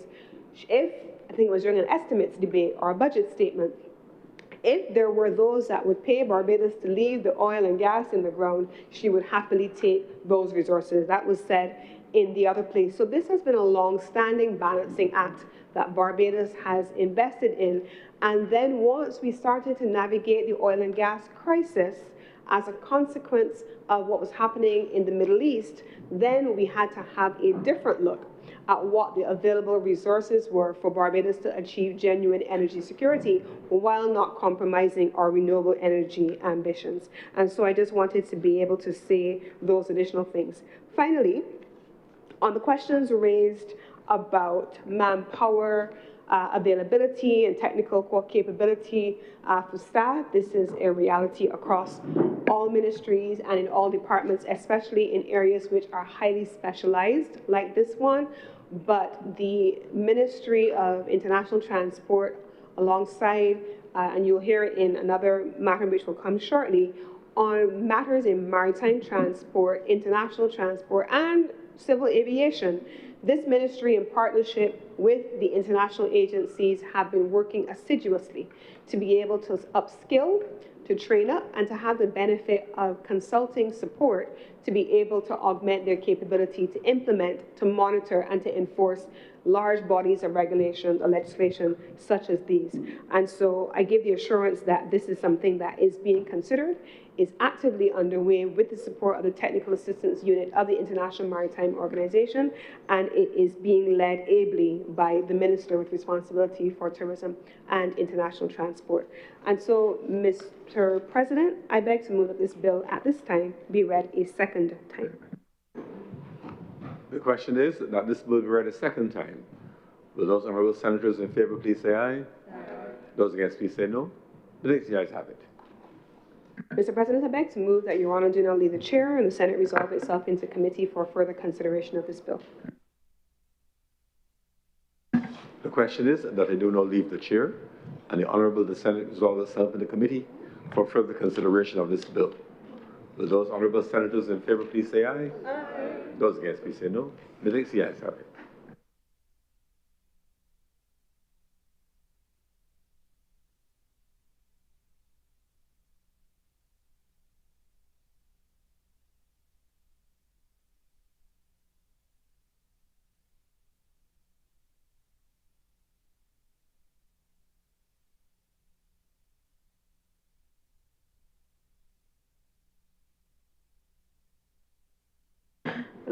The Honourable, the Senate is now in committee.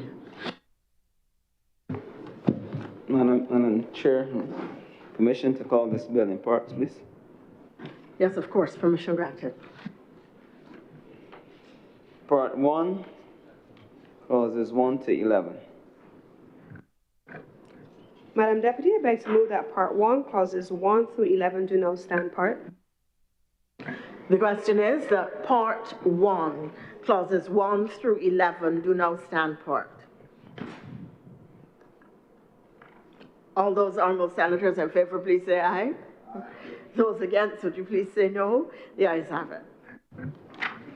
Part 2, clauses 12 to 31. Madam Deputy, I beg to move that Part 2, clauses 12 to 31 do now stand part.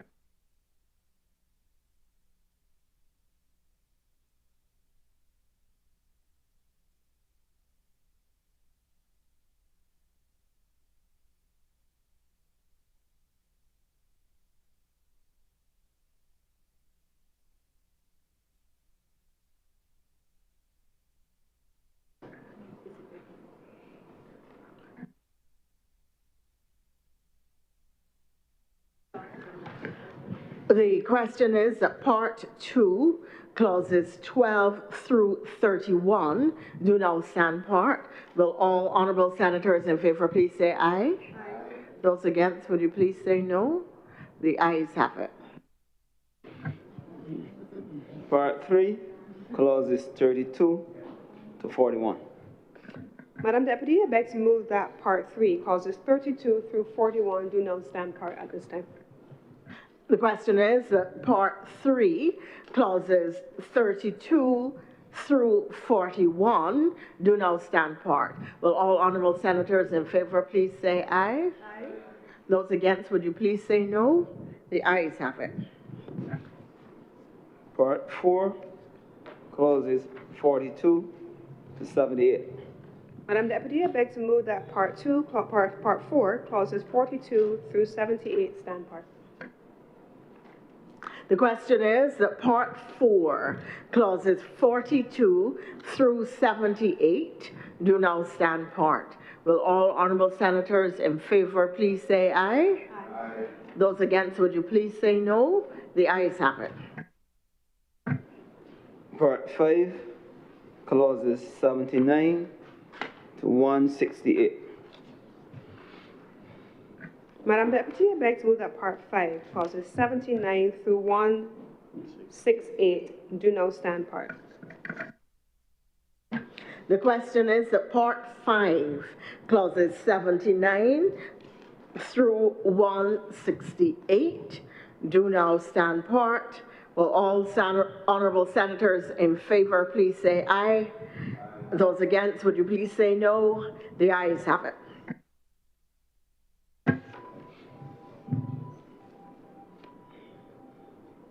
Part 6, clauses 169 to 199. Madam Deputy, I beg to move that Part 6, clauses 169 through 199 do now stand part. The question is that Part 6, clauses 169 through 199 do now stand part. Will all honourable senators in favour please say aye? Aye. Those against, would you please say no? The ayes have it. Part 7, clauses 200 to 218. Madam Deputy, I beg to move that Part 7, clauses 200 to 218 do now stand part. The question is that Part 7, clauses 200 to 218 do now stand part. Will all honourable senators in favour please say aye? Aye. Those against, would you please say no? The ayes have it. Part 8, clauses 219 to 254. Madam Deputy, I beg to move that Part 8, clauses 219 to 254 do now stand part. The question is that Part 8, clauses 219 to 254 do now stand part. Will all honourable senators in favour please say aye? Aye. Those against, would you please say no? The ayes have it. Part 9, clauses 255 to 258. Madam Deputy, I beg to move that Part 9, clauses 255 to 258 do now stand part. The question is that Part 9, clauses 255 to 258 do now stand part. Will all honourable senators in favour please say aye? Aye. Those against, would you please say no? The ayes have it. Part 10, clauses 259 to 276. Madam Deputy, I beg to move that Part 10, clauses 259 to 276 do now stand part. The question is that Part 10, clauses 259 to 276, 259 to 276 do now stand part. Will all honourable senators in favour please say aye? Aye. Those against, would you please say no? The ayes have it. Part 11, clauses 277 to 283. Madam Deputy, I beg to move that Part 11, clauses 277 to 283 do now stand part. The question is that Part 11, clauses 277 to 283 do now stand part. Will all honourable senators in favour please say aye? Aye. Those against, would you please say no? The ayes have it. Part 12, clauses 284 to 290. Madam Deputy, I beg to move that Part 12, clauses 284 through 290 do now stand part. The question is that Part 12, clauses 284 through 290 do now stand part. Will all honourable senators in favour please say aye? Aye. Those against, would you please say no? The ayes have it. Part 13, clauses 291 to 304. Madam Deputy, I beg to move that Part 13, clauses 291 to 304 do now stand part. The question is that Part 13, clauses 291 to 304 do now stand part. Will all honourable senators in favour please say aye? Aye. Those against, would you please say no? The ayes have it. Part 14, clauses 305 to 310. Madam Deputy, I beg to move that Part 14, clauses 305 to 310 do now stand part. The question is that Part 14, clauses 305 to 310 do now stand part. Will all honourable senators in favour please say aye? Aye. Those against, would you please say no? The ayes have it.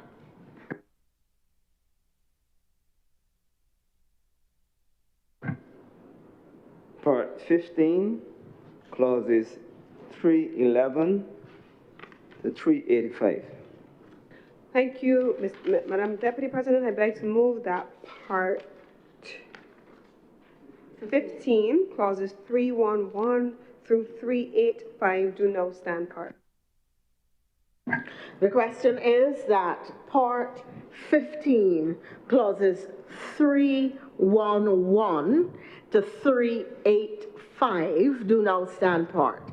Will all honourable senators in favour please say aye? Aye. Those against, would you please say no? The ayes have it.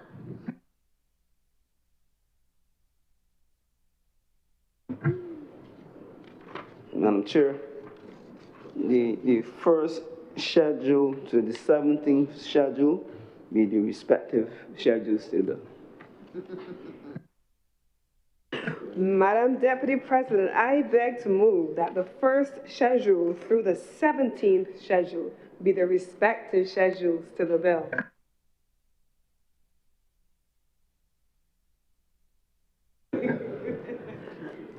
The question is that Schedule 1 through Schedule 17 be Schedule 1 through 17 to the bill. All honourable senators in favour, please say aye. Aye. Those against, please say no. The ayes have it.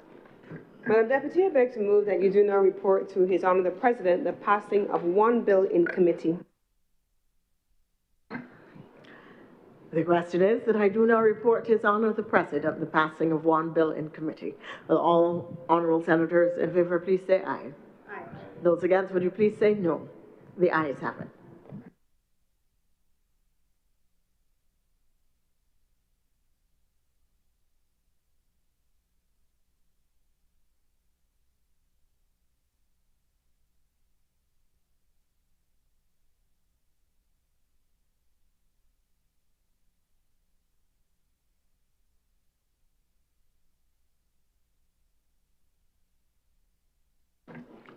The Deputy President has reported the passing of one bill in committee.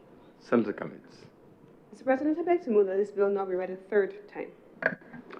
The question is that this bill be read a third time. Will those honourable senators in favour please say aye? Aye. Those against please say no. Methinks the ayes have it. Mr. President, I beg to move that this bill do not pass and be cited as a Seafarers Act 2026. The question is that this bill do not pass and be cited as the Seafarers Act 2026. Will those honourable senators in favour please say aye? Aye. Those against please say no. Methinks the ayes have it. This bill is now passed and so cited. Order number 2, sir. In the name of the Honourable Leader of the Senate, to move the second reading of the Maritime Areas Jurisdiction and Rights Bill 2026. Senator Cummings. Mr. President, I beg to move this bill be read a second time. The question is that this bill be read a second time.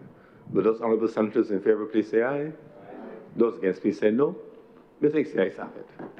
Mr. President, I beg to move that Your Honour do not leave the chair. The Senate resolve itself into committee for further consideration of this bill. The question is that he do not leave the chair, and the Honourable the Senate resolve itself into committee for further consideration of this bill. Will those honourable senators in favour please say aye? Aye. Those against please say no. Methinks the ayes have it.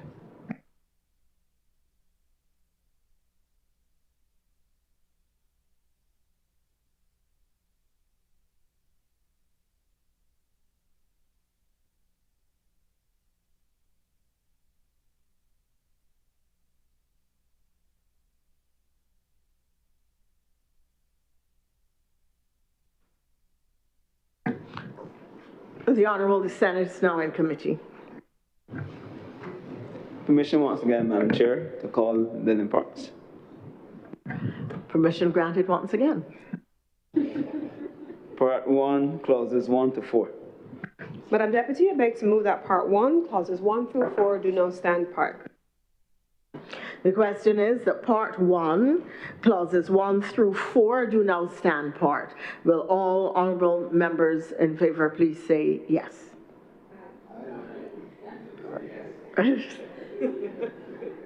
Will all honourable senators against please say no? The ayes have it. Part 2, clauses 5 to 14. Madam Deputy, I beg to move that Part 2, clauses 5 through 14 stand part. The question is that Part 2, clauses 5 through 14 do now stand part. Will all honourable senators in favour please say aye? Aye. Those against please say nay. The ayes have it. Part 3, clauses 15 to 21. Madam Deputy President, I beg to move that Part 3, clauses 15 through 21 stand part. The question is that Part 3, clauses 15 through 21 do now stand part. Will all honourable senators in favour please say aye? Aye. Those against, would you please say no? The ayes have it. Part 4, clauses 22 to 50. Madam Deputy President, I beg to move that Part 4, clauses 22 through 50 do now stand part. The question is that clauses 22 through 50 do now stand part. Will all honourable senators in favour please say aye? Aye. Those against, would you please say no? The ayes have it. Part 5, clauses 51 to 64. Madam Deputy, I beg to move that Part 5, clauses 51 through 64 stand part. The question is that Part 5, clauses 51 through 64 do now stand part. Will all honourable senators in favour please say aye? Aye. Those against, would you please say no? The ayes have it. Part 6, clauses 65 to 81. Madam Deputy President, I beg to move that Part 6, clauses 65 through 81 stand part. The question is that Part 6, clauses 65 through 81 do now stand part. Will all honourable senators in favour please say aye? Aye. Those against, would you please say nay? The ayes have it. Part 7, clauses 82 to 89. Madam Chair, Madam Deputy, I beg to move that Part 7, clauses 82 through 89 stand part. The question is that Part 7, clauses 82 through 89 do now stand part. Will all honourable senators in favour please say aye? Those against, would you please say no? The ayes have it. Part 8, clauses 90 to 106. Madam Deputy, I beg to move that Part 8, clauses 90 through 106 stand part. The question is that Part 8, clauses 90 through 106 do now stand part. Will all honourable senators in favour please say aye? Those against, would you please say no? The ayes have it.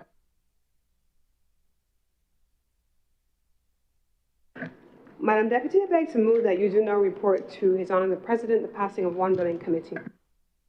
The question is that I do now report to His Honour the President the passing of one bill in committee. Will all honourable senators in favour please say aye? Those against, would you please say no?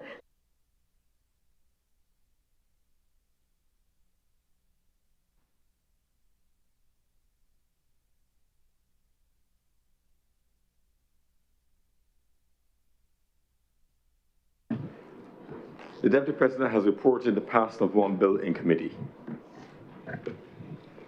Mr. President, I beg to move that this bill now be read a third time. The question is that this bill be read a third time. Will those honourable senators in favour please say aye? Aye. Those against please say no. Methinks the ayes have it. Mr. President, I beg to move that this bill do now pass and be cited as the Maritime Areas Jurisdiction and Rights Act of 2026. The question is that this bill do not pass and be cited as the Maritime Areas Jurisdiction and Rights Act 2026. Will those honourable senators in favour please say aye? Aye. Those against please say no. Methinks the ayes have it. This bill is now passed and so cited. Order number 4, sir. In the name of the Honourable Leader of the Senate, to move the second reading of the Civil Aviation Bill 2026. Senator the Honourable Lisa Collins. Thank you very much, Mr. President. This is certainly not as long and as tedious as the first bill, which we just went through, but it is no less comprehensive, and I want to take a few moments to go through what we have here. Mr. President, in 2022, when I believe I was the Minister of Tourism and International Transport at the time, we had spent a lot of time going through Barbados, going into a new civil aviation space. It was coming out of the 2022 legislation that we are repealing and replacing with this 2026 bill, that particular suite of legislation, that first civil aviation bill of 2022 was passed. And when that legislation was passed, we introduced for the first time a series of provisions for civil aviation. And what were some of those things? Aviation security, aviation safety. We wanted to be able to establish Barbados as a civil aviation hub because we were building out a tourism industry with flights coming from all over the globe, in particular from our major tourism destinations, tourism source markets, and we wanted to make sure that Barbados had an aviation space that was fit for purpose. We spent at the time, and I remember one year, I took a lot of blows for it, because instead of going to a tourism marketers conference, I went instead to the International Civil Aviation Authority in Montreal, Canada. And it was because we were at the time deeply embedded in building out this aviation sector. And the work of the International Civil Aviation that I will call from here on in ICAO helped us considerably. ICAO provided us with technical assistance. ICAO provided us at the time in 2022 with technical cooperation professionals who came from around the globe, and we had a team of persons here working with us on that 2022 piece of legislation and the initial regulations that went along with it. But ICAO is an entity like the International Maritime Organization that is constantly upgrading to meet new international standards, new technological developments, and new innovation. And so the Minister of Tourism and International Transport has done a considerable body of work since that 2022 piece of legislation to be able now to have the Civil Aviation Authority established, to be able to have the safety and aviation committees established, to have persons now undertaking new critical roles in aviation. We saw at one point we did have an FAA audit during my time as Minister of International Transport, and we've had a subsequent one since then under our present Minister of International Transport to make sure that the independent barometers that Barbados has signed up for are in fact being enforced. We talk a lot in this country about things like, we like to throw around words like transparency and predictability and accountability. But accountability and transparency come in instruments like this, where Barbados has signed up to clear, objective standards established and followed by countries everywhere in any sector of any aspect of aviation, and that they are enforced by inspection. That's what this bill is about effectively. And what the bill effectively does in 2026 is to repeal what was done in 2022, because there are substantial amendments that have now been made pursuant to those objective international criteria that Barbados has signed up for. What are those international objective criteria? In the first instance, the amendments relate to redefining or refining the definitions in the 2022 bill. New terms are meant to be added to align the existing ones with those now found in the ICAO annexes to the Chicago Convention. Now, the Chicago Convention is a primary piece of legislation governing, it's a primary convention governing all of this legislation. First, the 2022 legislation, now the 2026 legislation. And one of the key things about regulations is that the convention itself that countries have signed up for has not changed. The convention remains the same, but regulations serve by way of ministerial order nationally or by the council at ICAO internationally to update continuously what the implementation standards are. So you don't go back and relitigate either the Principal Act if you're dealing with legislation or the convention if you're dealing with an international instrument, but you update it by way of regulations which are approved and agreed to at the technical level, not at the political level. And so you have now changes being made here to align Annex 17 of the Chicago Convention in line with the security standards to ensure that legislation scope beyond traditional safety, licensing, and operational matters encompass new comprehensive security standards. It also speaks about improving operational efficiency, which then will allow the Director General, and the Director General is also a creature of the last piece of legislation. We did not have a Director General for Civil Aviation before. We had a Director of Civil Aviation, and they did not fall under a separate statutory instrument. They do now. And to ensure that their overall responsibilities, which authorize the Civil Aviation Authority as a statutory entity to issue binding directives and conduct oversight in accordance with international safety, security, and other recommended standards. And why is this the case? If Barbados, I don't know anything about flying a plane. I have no idea. I don't know if anyone here does. But even if they did, they had to conform to something. They had to conform to an international standard of some kind at the highest available level. That's where ICAO comes in.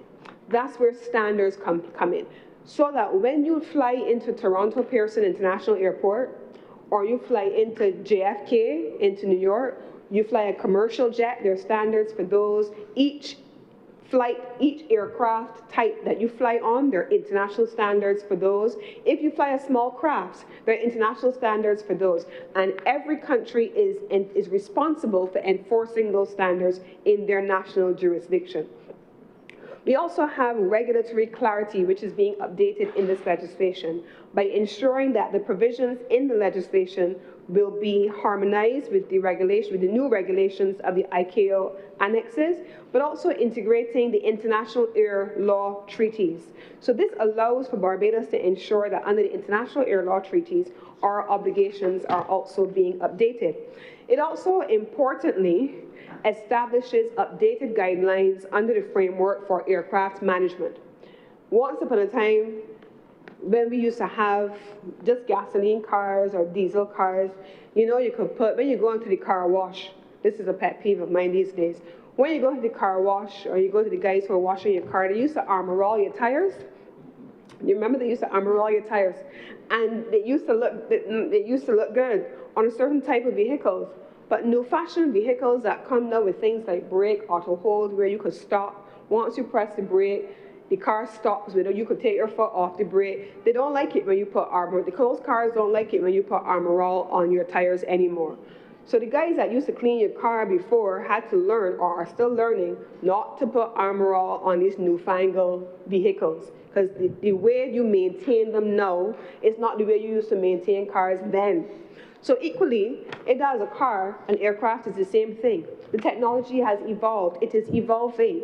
And so it is important that there are updated frameworks as technology changes and newfangled equipment comes into effect for aircraft management. That is being established in the legal framework and the clear procedures for managing aircraft, but it also goes into looking at the relocation of abandoned aircraft, the disposal of unclaimed aircraft, and the relocation of decommissioned aircraft, all in alignment with international best practices. But it also speaks about the ability to have the minister to issue special administrative orders during times of strategic need. This is actually critical because the Civil Aviation Act really allows for the minister to have certain powers and to allow for a licensee, when they have contravened international obligations, to be suspended. That is provided for here. But then finally, and perhaps the easiest part of it, and I know many members here a lot of times point out typographical errors, grammatical errors in pieces of legislation. Maybe not in this Senate, but in previous Senates we had persons who specialized principally in the English language as opposed to legislative development. And so you had a series of small amendments that really are the work of the Law Review Commission that tidies up legislation once it leaves that place. But this piece of legislation, the 2026 legislation, also cleans up any existing errors that may have been in place under the 2022 legislation. So let me just go through the sections very briefly for the benefit of the colleagues. We've got a number of sections. I've already outlined what the various sections do. And we have here under Part 5, staffing. I spoke about the Director General, and the reason why I'm starting there, what the functions of the Director General are. Private pension plan, this is important, and most times you have seen in every institution we have created, whether it was the NISS, the Business Barbados, BNECL, with the amalgamating the oil companies, the energy companies. In each instance, you have transitioned into a private pension plan to allow for persons to have the benefits of their employment. The administrative and financial arrangements are captured in Part 6. We also have provisions relating to property, because in this instance you have things like, I just talked about the relocation of abandoned aircraft or vehicles and its disposal. That is covered in Part 7. What are the regulations for aviation operators and service providers? They must operate on the basis of something. They don't operate on the basis of national law in a vacuum, but they operate on the basis of national law in accordance with international standards. Aerodromes, which is the airport, we call the aerodrome the airport an aerodrome, and it gives authority to the Civil Aviation Authority to approve the construction of or the operation of an aerodrome. And a classic example, Mr. President, is if the airport for any reason is ever closed, a lot of people see the airport as the airport. They don't realize that the airport, like the Bridgetown Port, is an ecosystem. There are many people and many entities working internal to the airport. The Grantley Adams International Airport, the aerodrome, as is defined here in Part 9 of this legislation, is governed by the Civil Aviation Authority. If the Civil Aviation Authority closes the airport, the Grantley Adams International Airport must close. They are responsible for the aerodrome. If there is debris on the runway from one thing or the other, it is the Civil Aviation Authority that will instruct the Grantley Adams International Airport to close. And they cannot open the airport again until the Civil Aviation Authority gives them authority to do so. You may get, on occasions, you get what we call a NOTAM, which is a notice to pilots, and that may go out to say that the aerodrome is closed. That is issued not by the airport, but by Civil Aviation Authority. Air traffic control, that is governed equally by the Civil Aviation Authority. Training and all of those kinds of things happen there. So that's where the aerodrome comes in Part 9. In Part 10, civil aircraft registration and the rules governing how they are to be registered, that also is covered there. Air transport licensing and permits, this is important. Aircraft landing in Barbados must meet certain requirements. When you see sometimes if you're traveling on a plane, Mr. President, and the plane is delayed, you can't take off, oh, it's not been cleared as yet, or we're having a technical issue, the engineering teams are working on the aircraft. Until they have completed working and they have been cleared by air traffic, by the Civil Aviation Authority, and that they meet, every aircraft is required to submit their maintenance logs to civil aviation, because they have to ensure that when passengers are traveling in these planes, they meet not Beijing standards on their own, but ICAO standards globally. That's what we implement here.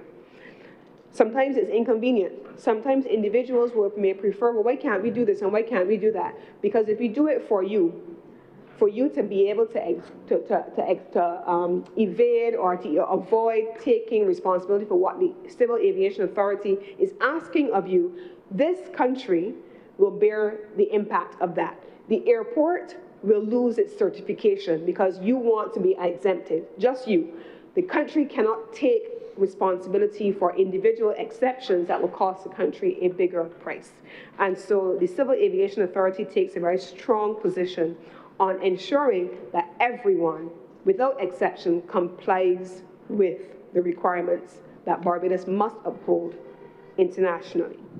We also have civil aviation security requirements, and this is not just even ICAO on its own, but entities like the FAA, and I say that in this instance because you have a large number of aircraft flying into Barbados that are US flagged, and in order to be able to land in Barbados and then land in their state of origin or country of origin, they have to ensure that this airport meets the required standards. And so that is covered in this legislation.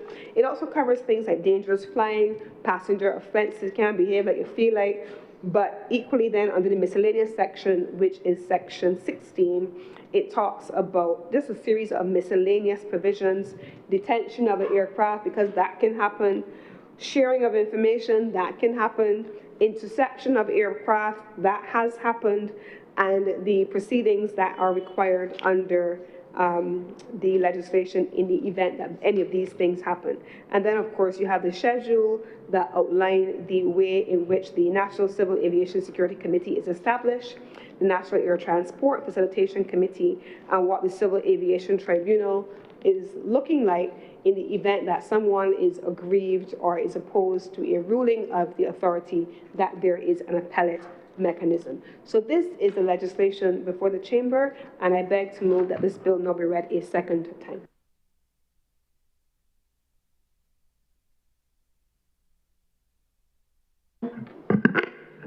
Senator Malado. Thank you, Mr. President. I will be brief. I'll start out by saying that this is a piece of legislation that I will support. And I am going to be sounding like a stock record. I really only have one comment to make, and I will frame it where we are, as a country, continuing to bring forward legislation to take us into this new world, this world-class legislation where we want to be. And this piece of legislation, as Senator Cummings has pointed out, is exactly to do that, to bring us into this world, and tourism is a huge part of our business. But like many other pieces of legislation that this government has been bringing before us, it lacks a critical element which relates to how the implementation of it is going to be done, and that is to add to it some statutory service standards.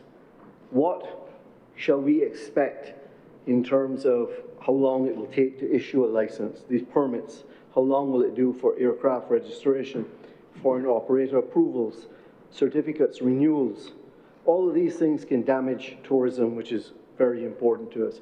And all I have been harping on and asking in all of these various pieces of legislation, all of the various authority that we're passing to these government departments and areas, is to have some service standards that are published, that are part of what it is that we're doing, We wish to be world class, but unfortunately, sir, in many, many areas, while we have good legislation, we have implementation deficit disorder, I guess.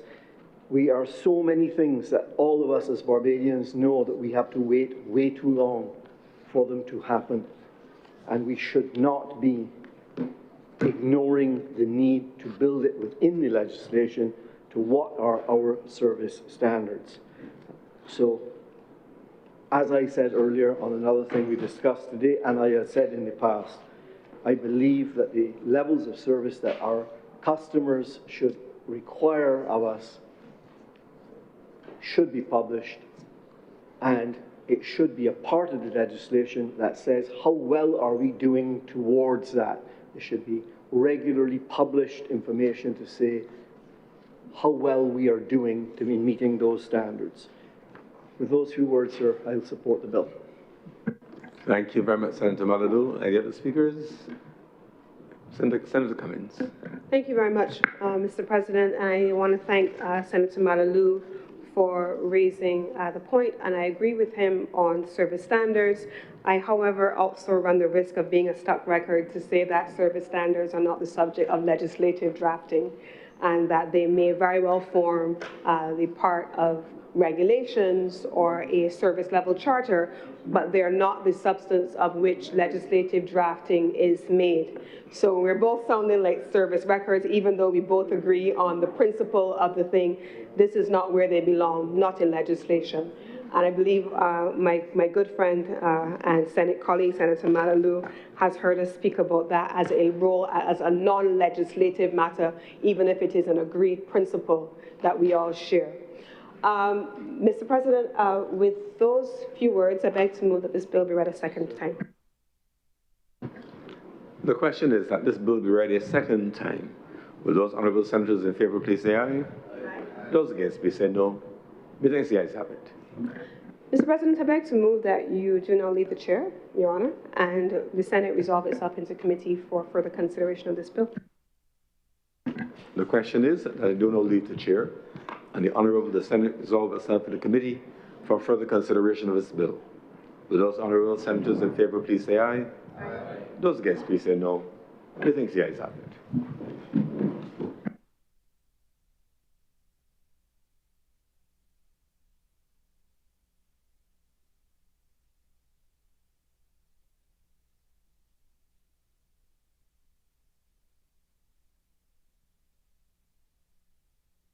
The Honourable, the Senate is now in committee. Madam Chairman, permission to call in parts. Indeed, permission granted.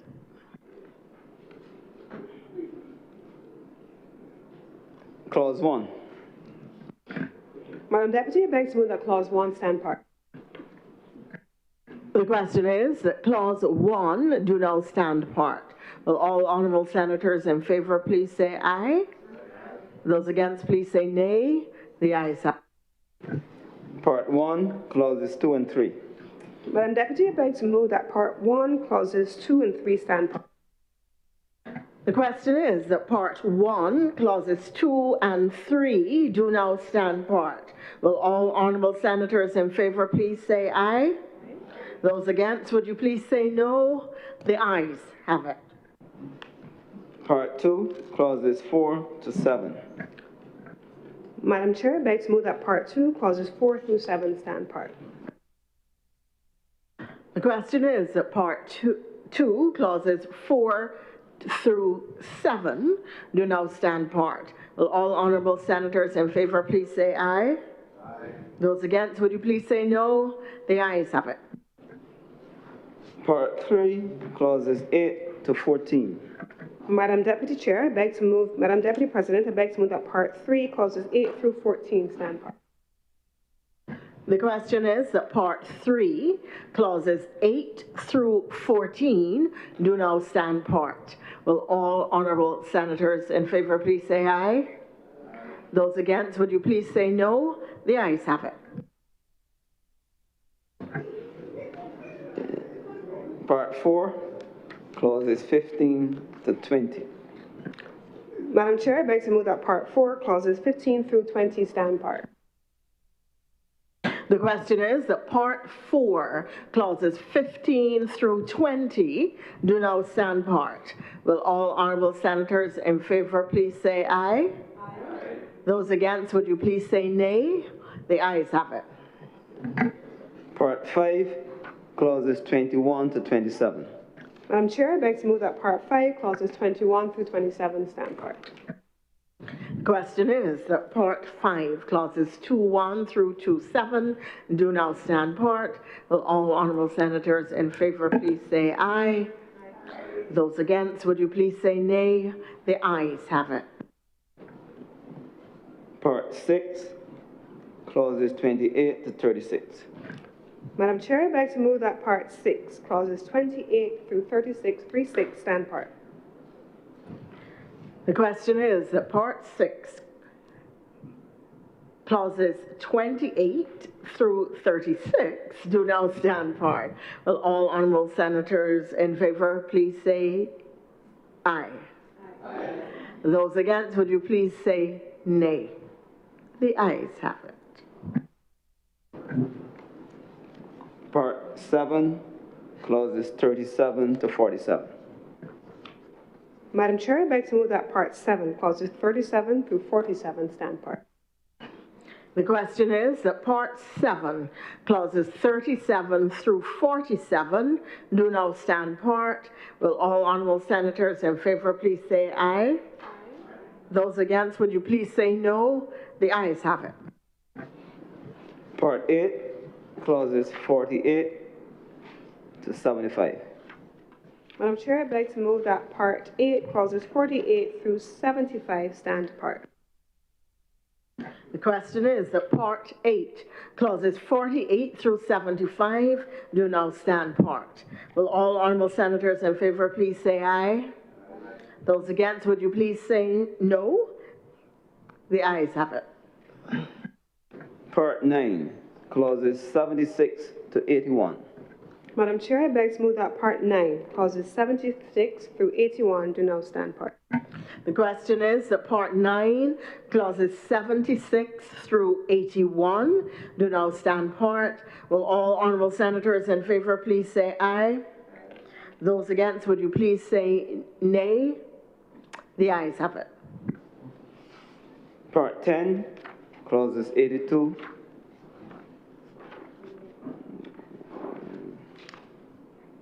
to 88. Madam Chair, I beg to move that Part 10, Clauses 82 through 88 stand part. The question is that Part 10, Clauses 82 through 88 do now stand part. Will all honourable senators in favour please say aye? Aye. Those against, would you please say no? The ayes have it. Part 11, clauses 89 to 97. Madam Chair, I beg to move that Part 11, Clauses 89 through 97 do now stand part. The question is that Part 11, Clauses 89 through 97 do now stand part. Will all honourable senators in favour please say aye? Aye. Those against, would you please say no? The ayes have it. Part 12, clauses 98 to 111. Madam Chair, I beg to move that Part 12, Clauses 98 through 111 do now stand part. The question is that Part 12, clauses 98 through 111, not a bad number. 111, do now stand part. All honourable senators in favour, please say aye. Aye. Those against, please say no.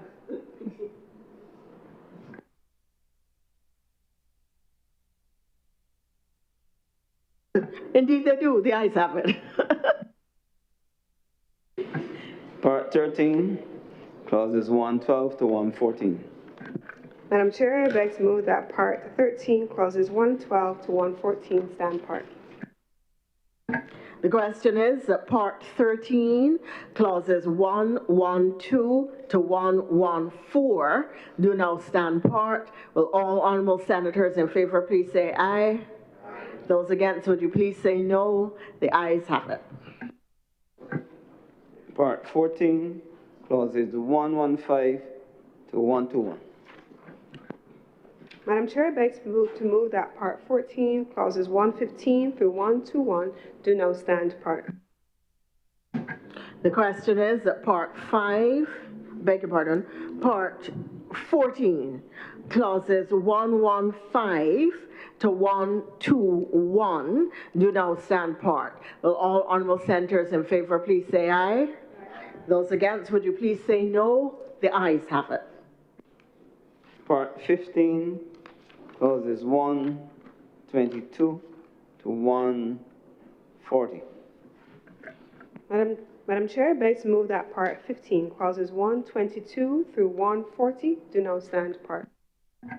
The question is that Part 15, clauses 122 to 140 do now stand part. Will all honourable senators in favour please say aye? Aye. Those against, please say no. The ayes have it. Part 16, clauses 141 to 165. Madam Chair, I beg to move that Part 16, clauses 141 through 165 stand part. The question is that Part 16, clauses 141 to 165 do now stand part. Will all honourable senators in favour please say aye? Aye. Those against, would you please say no? The ayes have it. First schedule. Madam Chair, I beg to move that the first schedule be the first schedule to the bill. The question is that the first schedule be now the first schedule to the bill. Will all honourable senators in favour please say aye? Aye. Those against, please say nay. The ayes have it. Second schedule.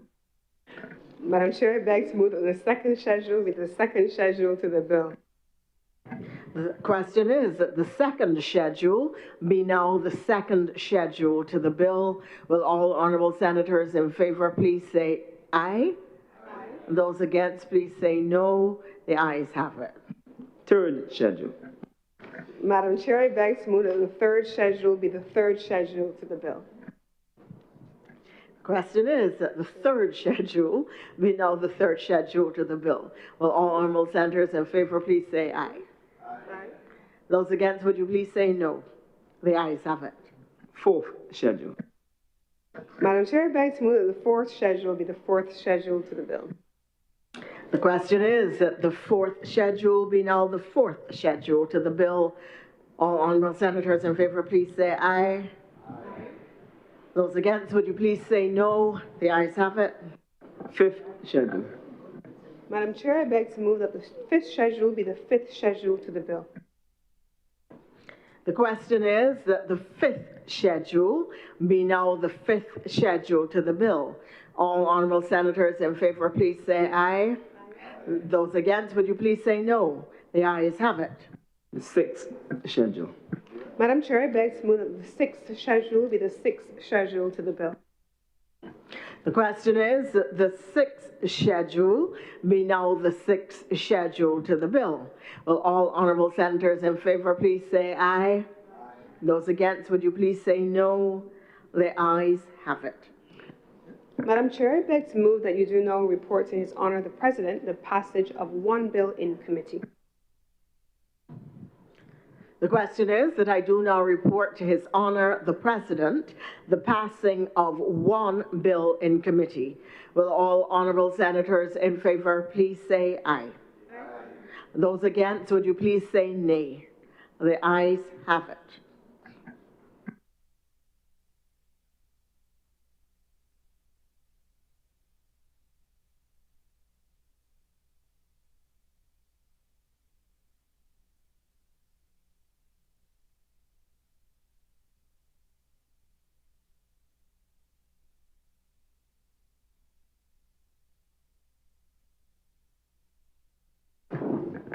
The Deputy President has reported the passing of one bill in committee.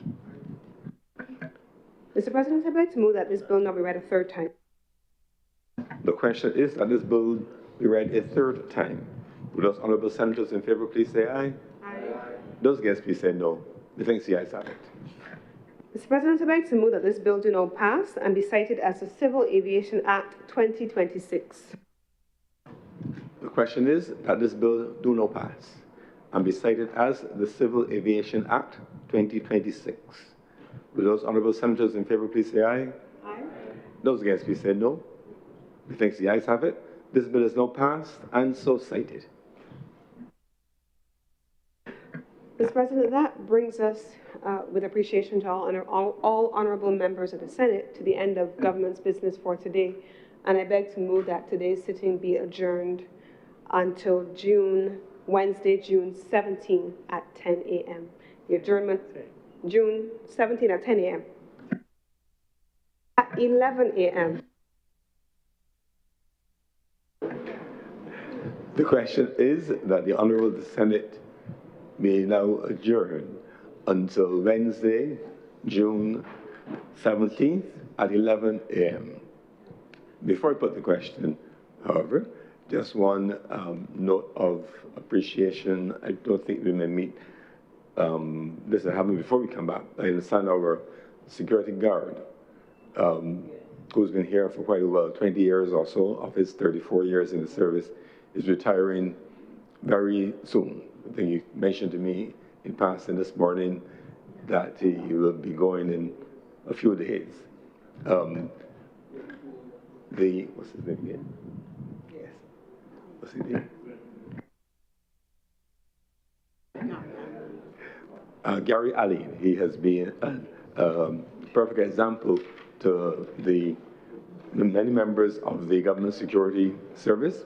They're not permanently assigned to Parliament, but for the time that he has been here, he's certainly always been very helpful, very accommodating to all of us, and I certainly would want to, on their behalf, record our appreciation to Mr. Allen and to wish him well in his retirement.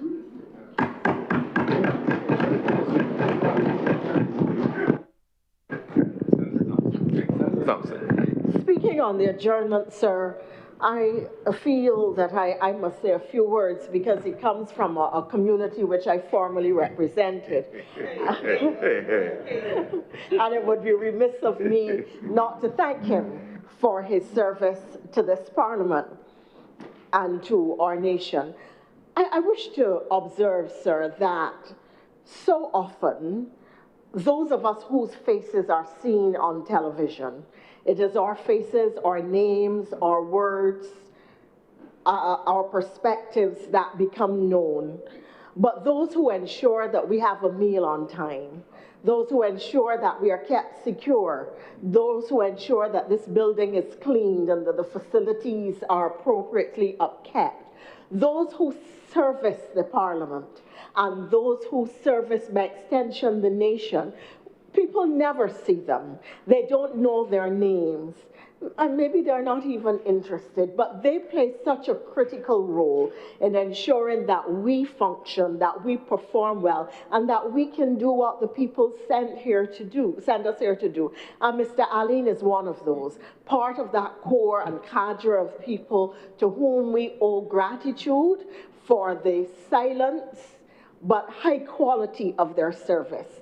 Mr. Aline is one of the more attentive of the officers. He always ensures that you are parked properly. And sir, one of the things that I always observe about him is that in an era where police officers don't bother to salute anymore, people don't know your name, they don't know who high-level protectees are, security people working in security don't know who high-level protectees are. They tell ministers, okay, you park over there, this for the distinguished people, and things of that sort. Mr. Aline was always very careful to stand at attention, to be appropriate, to be kind, to be courteous. He really was the embodiment of what a good security officer should be. He knew who the people were and the directions that they needed to give them. He was always right with their rules. He came very close at one time, serving, I think, at the airport where he was posted before coming here, to being named Security Guard of the Year, which is no small thing. He was edged out by another person, but the fact that he was recognized speaks always to the quality, a continuing quality of his service. You know, some people start very well, over time they become very lax in their behavior. Mr. Ali was not one of those. And his conversation with me this morning, sir, he said a very interesting thing. He is taking early retirement because he wants to do other things and wants to have some enjoyment with his life and, you know, have new adventures. And I salute him for taking that decision. He has put in his 33 1/3 in the government service. I wish him God's blessings and good health, and that the winds of fortune will be at his back as he goes on these new adventures. He goes with our respect and certainly with my prayers.